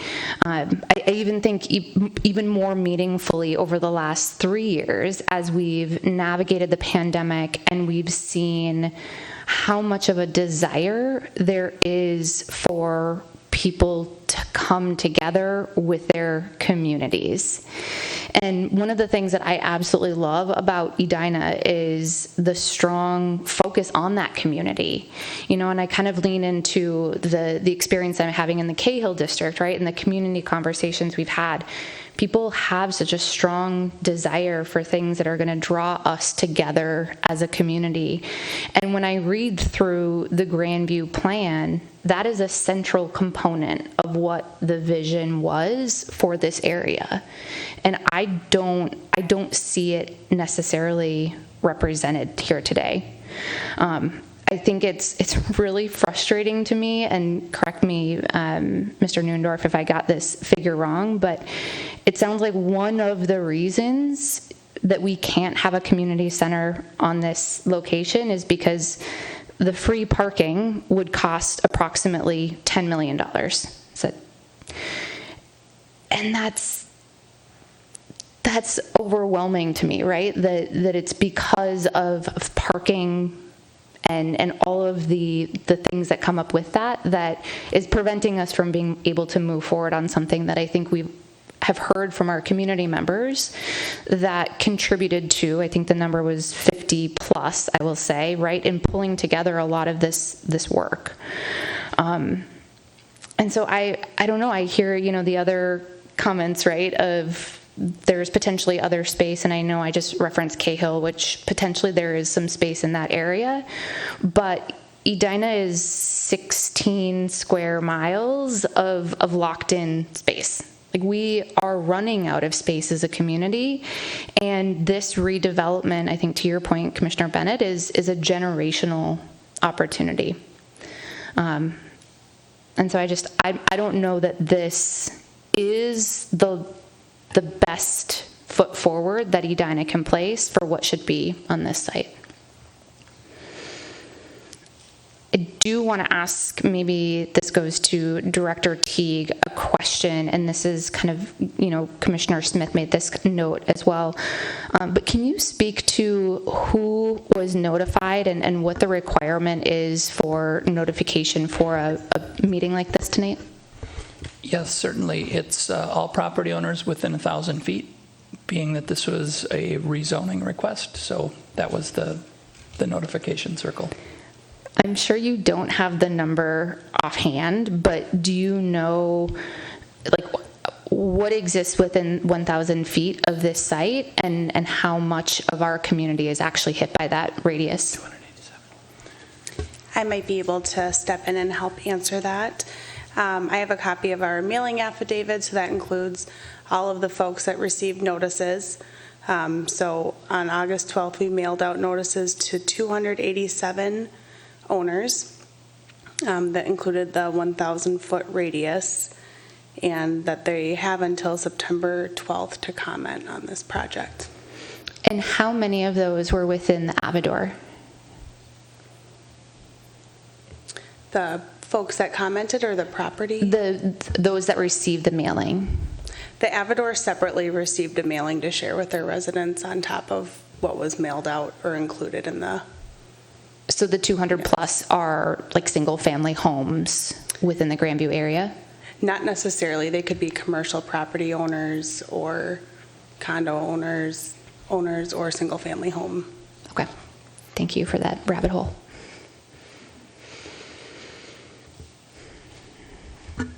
Other comments? Can I just make one more comment? It seems like the radius, maybe, there should be an Edina-wide communication, right? Not just who lives in this area, because this would affect the entire city. If this is a centrally located development that we want to get feedback on, something like this, we might have to reconsider our communication plan to make it broader than just regional. If I could just add one item to that. This also went to the Sun Current for notification. It's posted on Better Together, and then it's on our public notice portion of our webpage for all of Edina residents to view, and on the Sun Current webpage.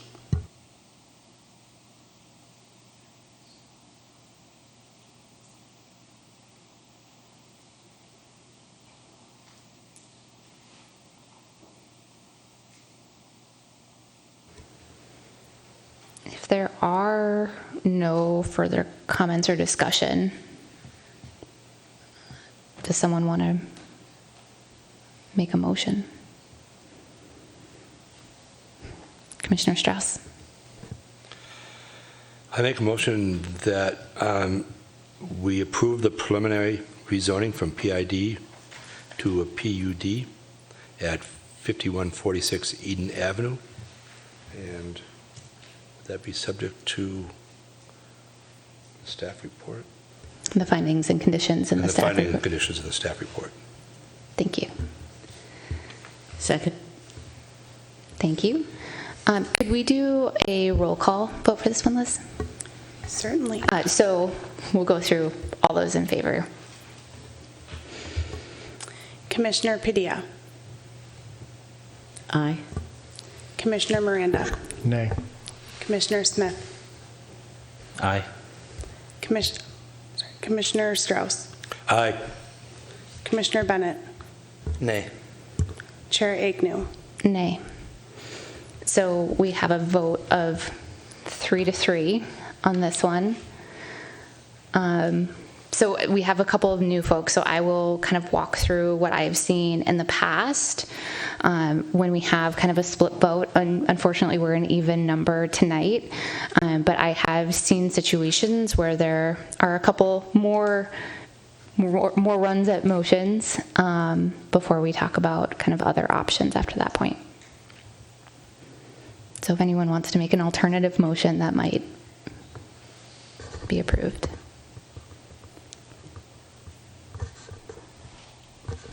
It could also move forward as a 3-3 vote.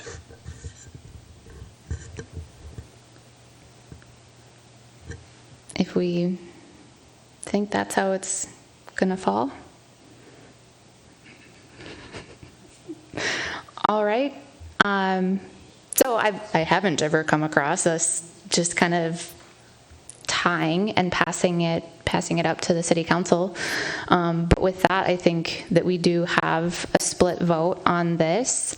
So it is neither approved nor denied by the Planning Commission tonight, and it will pass on to the city council. All right. Thank you, everyone, for your presentations and coming in tonight.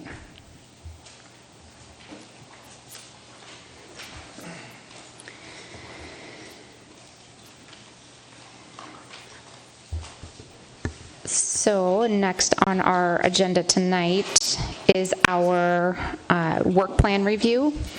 So with that, I know that the work plan that's included in our packet contains the updates that we had made per discussion at the end of the last meeting.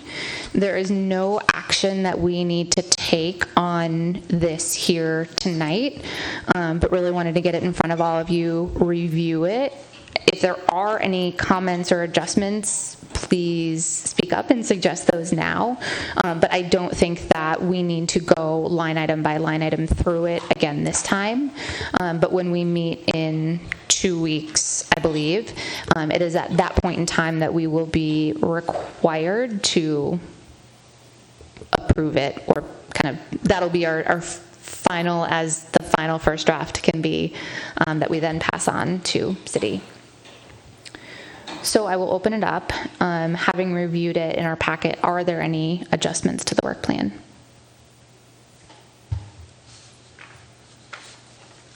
Okay. Seeing none, keep in mind you can always email myself and or Carrie directly with any changes over the next 2 weeks, but we will be wanting to finalize and approve that for the next meeting that we have.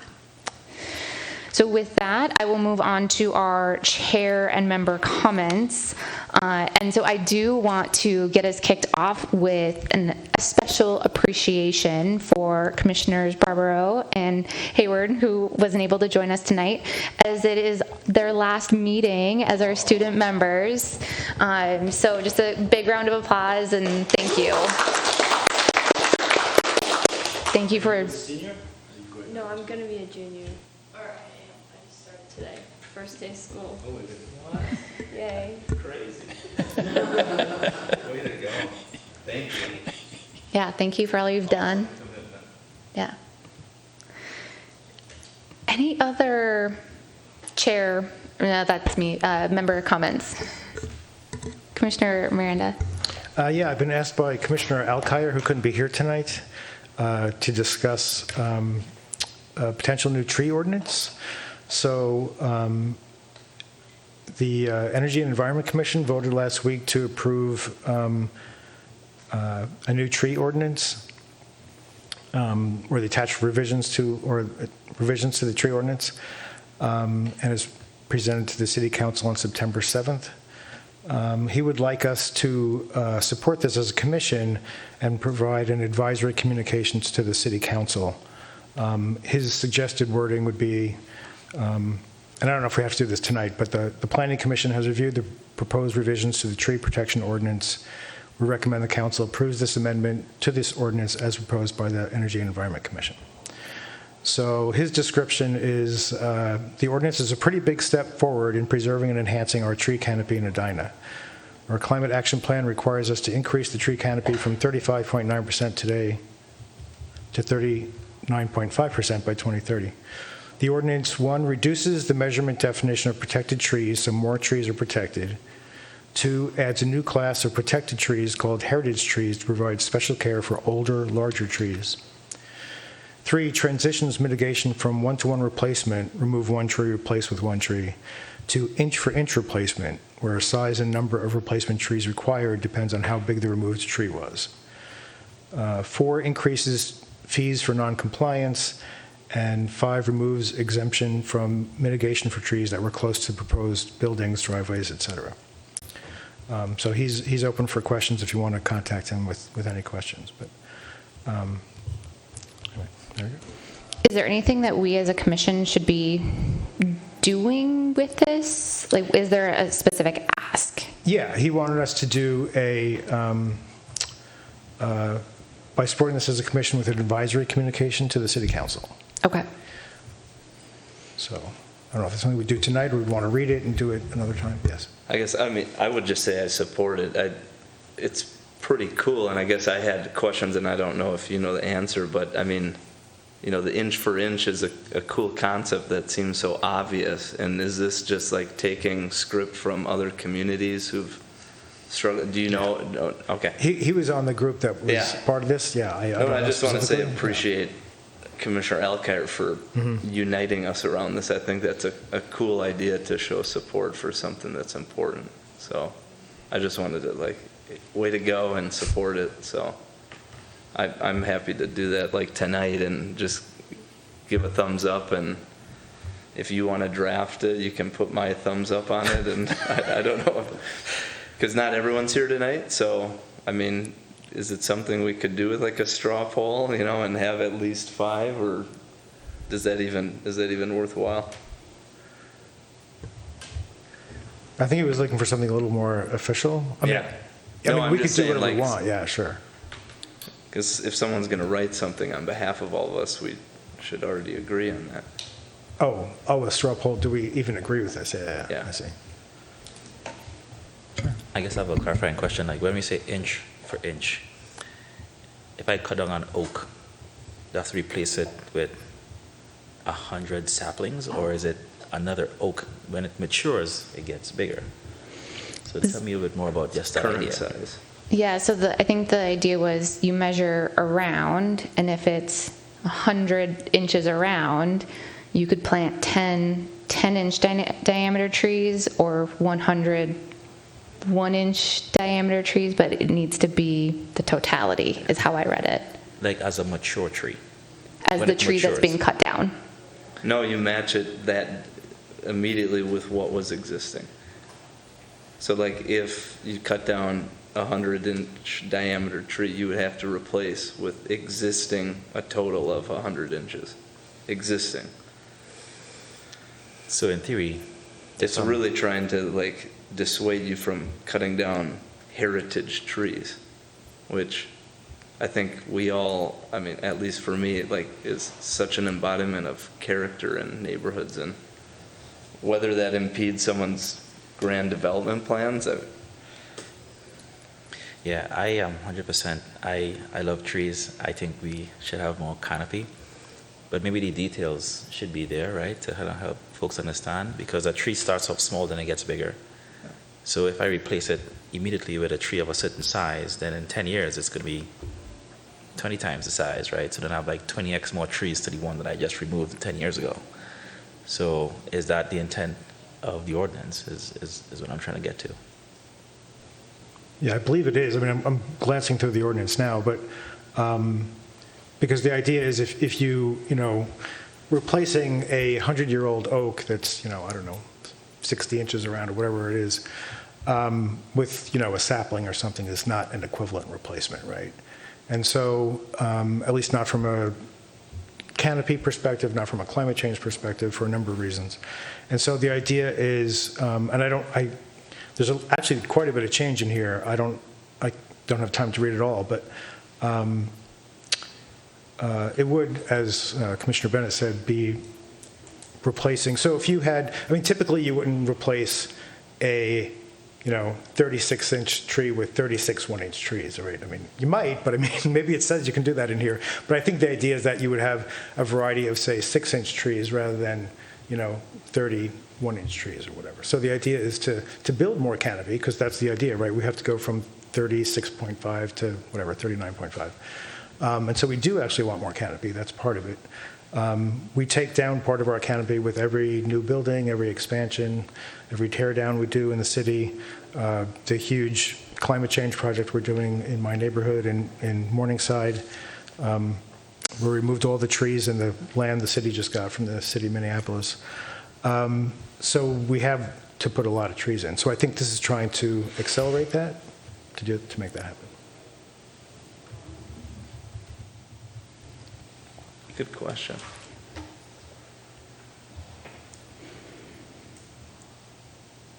I would be supportive of kind of putting it up to a vote of, do we want to support an advisory, or, because I just know, do you know, Carrie, when it's going to the city council? I think it says September 7th or 6th. When's the next? Yeah, that sounds right. So to be effective before it goes to city council, you won't meet before then, so probably would be a good idea to take some kind of action tonight.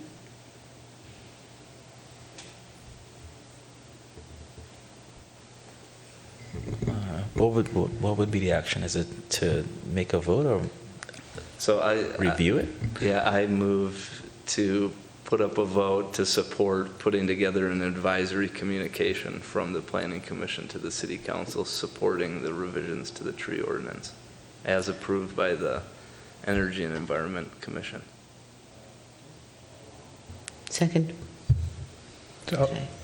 Yeah, hold on. So what you're saying, we're not doing that tonight, you're saying. You're saying someone's going to put something together and we're going to mail it to the members and we agree on it? No, or I'm saying we vote tonight to support it. And then Commissioner Elkire can author it. I don't know.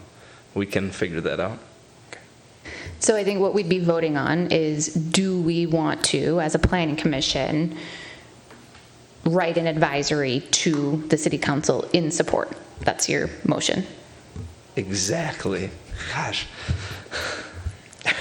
Perfect. He has, he prepared us 2 sentences if we wanted to use these, saying the Planning Commission has reviewed the proposed revisions to the tree protection ordinance. We recommend the council approves the amendment to this ordinance as proposed by the EEC. Is that something? Perfect. Okay. Accept. Yes, that's his. Mm-hmm. So we'll vote on that then? Yeah, okay. I think so. Okay. Accept the amendment. Do you accept another Commissioner second? Padilla, do you want to? Sure. Thank you. All those in favor, please say aye. Aye. Any opposed? All right. Commissioner Alkire, I'm sure you are watching and can move forward with that advisory. Thank you. Any other comments tonight? Commissioner Bennett? I do. I didn't necessarily felt like it was worth sharing during some of our discussion. But when we're talking about the communication protocol for, let's say, important projects, and it's 1,000 feet in a commercial area, it's only touching a certain type of community, but also like that, like the Grandview specifically, and I think we can take lessons from that and apply it to other land use. So what I was thinking about was how we started off Grandview, 10 years ago with a bunch more engagement. There was like design charrettes. Like you came in and here's 3 options and what do you think? Let's tweak them. And there was a lot of iterative, creative processes with the residents, which did not occur over the last year at all. Like there was no input that affected any of the changes or any creative things like that.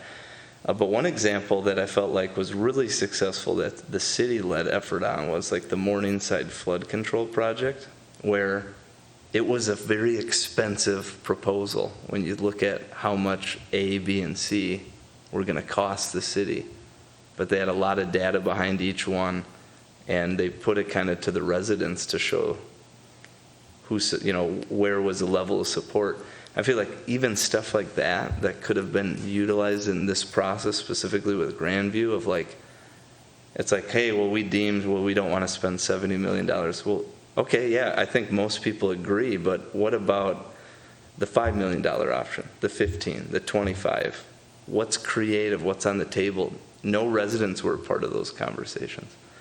And that's part of a lot of frustration I've had behind the scenes with things, but also taking that forward. If there are other signature type of big opportunities we have with land we own, like the Fred even, like once we have the $26 million that we get from the local option sales tax, like, are there certain elements that we can prioritize over others first, and maybe have it more of this community-driven effort? And I'm sure that will happen, but, is a mailing going to go out after the decision's made by the council? Same type of thing as this. I don't want to share it necessarily during that, but it's been on my mind since you brought it up, and you kind of had the same question, and I feel like that was lacking in this process and could have been really beneficial to helping the city council make a more informed decision. Thank you, guys. I also know that there was a survey that went out years, I don't know the number of years, but years ago, kind of floating around, and I think there were specifically two questions of, does the community want some type of civic community center on this area? And Jimmy, you might even know more about the survey, right? Yeah. And 2014. Okay, and the response was yes, everyone wants something. And then the second question was, are you willing to fund it as a community? And I think that the overwhelming response to that was no. And I think that where I struggle is 30, whether it's 10 million or 70 million, those are big numbers. I can appreciate that. But I also worked at a Fortune 5 company and have a very different scale for what investment can look like. And so what does that mean for us as residents? I have a really hard time quantifying, like, what if we did, like, what do those options look like of, if we were to make this investment as a community, what does that actually mean for any individual person? And that's where I find it really hard to understand, of like, if there's a question just posed on a survey, will you be willing to pay an amount? That's a really hard question to answer, and I think kind of misses the heart of what should we then be investing into this area. Yeah, no, that's awesome. There's a part of that answer, not the majority of people said no. It's like 40% said no, but then the remaining just didn't agree with how much of their property tax increase, but most supported an increase. So it's like people want skin in the game for something. And yeah, to your point of just knowing what those options are, as well as like there are financially sustainable things the city could implement with activities, and it's like building an empty room for people to just go into. Yeah, maybe doesn't make much money, but having activities, like, there are financially sustainable options too that like are part of the equation. So it's like, yeah, you fund this, but then you're going to get money back into the city, and it's where the profits get poured back into the community. We sell the beer, but you can't drink it on our property. When they were talking about no one wants to hang out 3 stories below ground, I thought of, because I became a designer then in that moment, I was like, what if we had like a rock climbing wall that went 3 stories down and then was like topped with glass? So it was like a glass dome, and again, I think they filled it, so that's probably not possible anymore. But yeah, I am curious to see kind of what the next steps are. Or, movie theaters don't have windows, right? Why not have a series of movie theaters underneath? I mean, I don't know. It feels like there could be other options, I don't know. Laser tag, mini golf, Yeah, there you go. curling. There's things that you don't want light for. I mean, there's options. All right, I'm done. Yeah, I think, just thinking of that, definitely some folks here have way more experience in that space of history. But it truly has to be community driven, right? The community has to, it's one thing to have this whole place filled with people saying, we need to do something, A, and B, I'm willing to pay. That's a whole other discussion, right? But if we're struggling to get that, some of us might be passionate about doing something there, but if the majority of the people aren't passionate to do something there, and we spend that kind of money to put something there, and we risk our financial rating, it's like my house. My wife wants to build something really amazing, and I don't, right? And we go back and forth. What's the value? What's the benefit? What's the return? Am I going to be in debt for 10 years, right, to try to do this? I think as a city, too, I sympathize with trying to balance these things, but unless there's a huge demand, then we might build something amazing that doesn't get used. That's the risk. Now, on the communication side, if what we're asking the city council to do is to put a face to getting the community engaged to have that conversation, then that's what we could ask them to do, right? Mayor's minutes go out frequently, right? Hey, let's get together, guys. We want to do something amazing in this Grandview area. Come out. We want to get your feedback. We want to get this project going again. That's the kind of stuff that we might want them to do to see how much interest there is, right? Because if there's no interest and we spend that money, it's going to be really bad. But if there's a ton of interest and folks are willing to pay, it's going to be great. So that's really what's the driving factor, I think. What does the community want in that space? That's a great take. I appreciate that.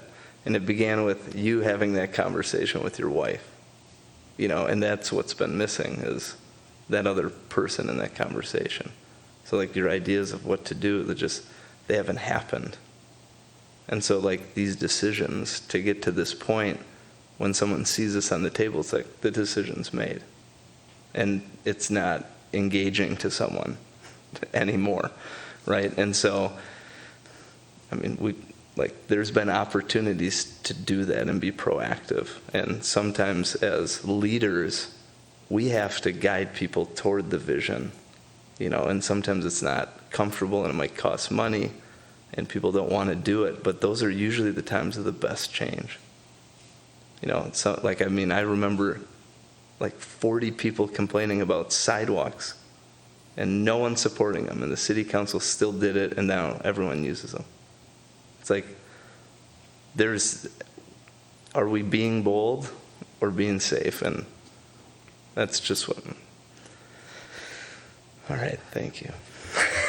I digress. So in that vein, I guess one more thing I'll bring up in terms of, it's a small space, let's just plant some grass or whatever there.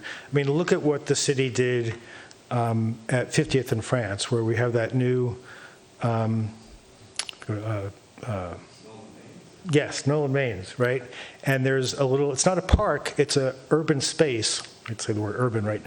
A suburban space that's all hard space, right? There's trees and stuff there, but there's a fireplace there, there's a water feature there, there's gathering space, there's seating. It's a tiny little thing between three buildings. There's nothing really around there, but it's not just trees, it's not just green space.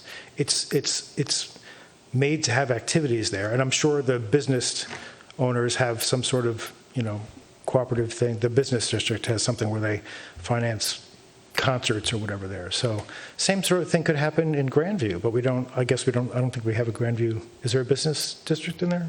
No, okay. But, that's the sort of thing that would help that sort of thing and have the money to program it, and it would be something more than just grass. And that's kind of my concern. I think that what the city required at 50th and France is great. That's a wonderful space, and there's a great restaurant there, and people get food there and eat outside, and it's just a great gathering space. We should do that here too.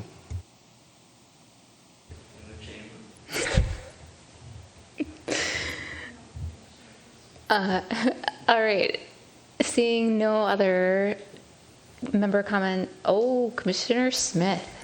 Yeah, so I'll move on from Grandview for a minute. So, we have our work groups where we talk about our ADU. I'll just give a brief update. We're making some really good progress. The city staff has been really supportive and really helpful. Addison, he brings together different city members to give us feedback and insight on the different construction requirements to build an ADU, and so that's been really, really helpful. One idea that I pitched out that hopefully I'll get some more idea, and we're really close to coming up with a presentation to this team, is how can we learn from what other cities have done? So we know that Minneapolis, for example, St. Louis Park, Minnetonka, Bloomington, they all have ordinances for ADUs, and we know they haven't built a lot of them yet, but there might have been some challenges that they've been through or opportunities that they could share with us as we start on this journey. So what I'm hoping to do in the next week or so is to start connecting with some of those city planners to get some of their feedback. Like, how did it work for you guys? What's some of the challenges that you face? And I think that'll be just instructive for us to, take the best and any lessons learned there and try to incorporate that. Well, that reminds me that I should give an update on Cahill District. So things are progressing super nicely. We've been meeting with our working group on a monthly basis, and we have our next community workshop. So definitely encourage everyone here to come out to that if you're interested, and tell all your friends. It'll be September 13th, which I believe is a Tuesday, at 7 p.m., and that's at the Edina Public Works site. So that'll really be focusing in on, the last one that we had way back in November was kind of really high-level vision, and now we're trying to get a little bit more refined into kind of attributes and goals for the Cahill District. So looking forward to that conversation. All right, Carrie. Just a quick update from the last city council meeting. The council did pass the parking ordinance, so it is in play as of last week. A long time in the making, so well done. And they also held public hearings for the old Burley site at 4404 Valley View and the Fred 2 project, so they'll be taking action on that at their next meeting. That's it. Thank you. Oh, I'm the agenda runner. Next up is adjournment. I will entertain a motion. Move to adjourn.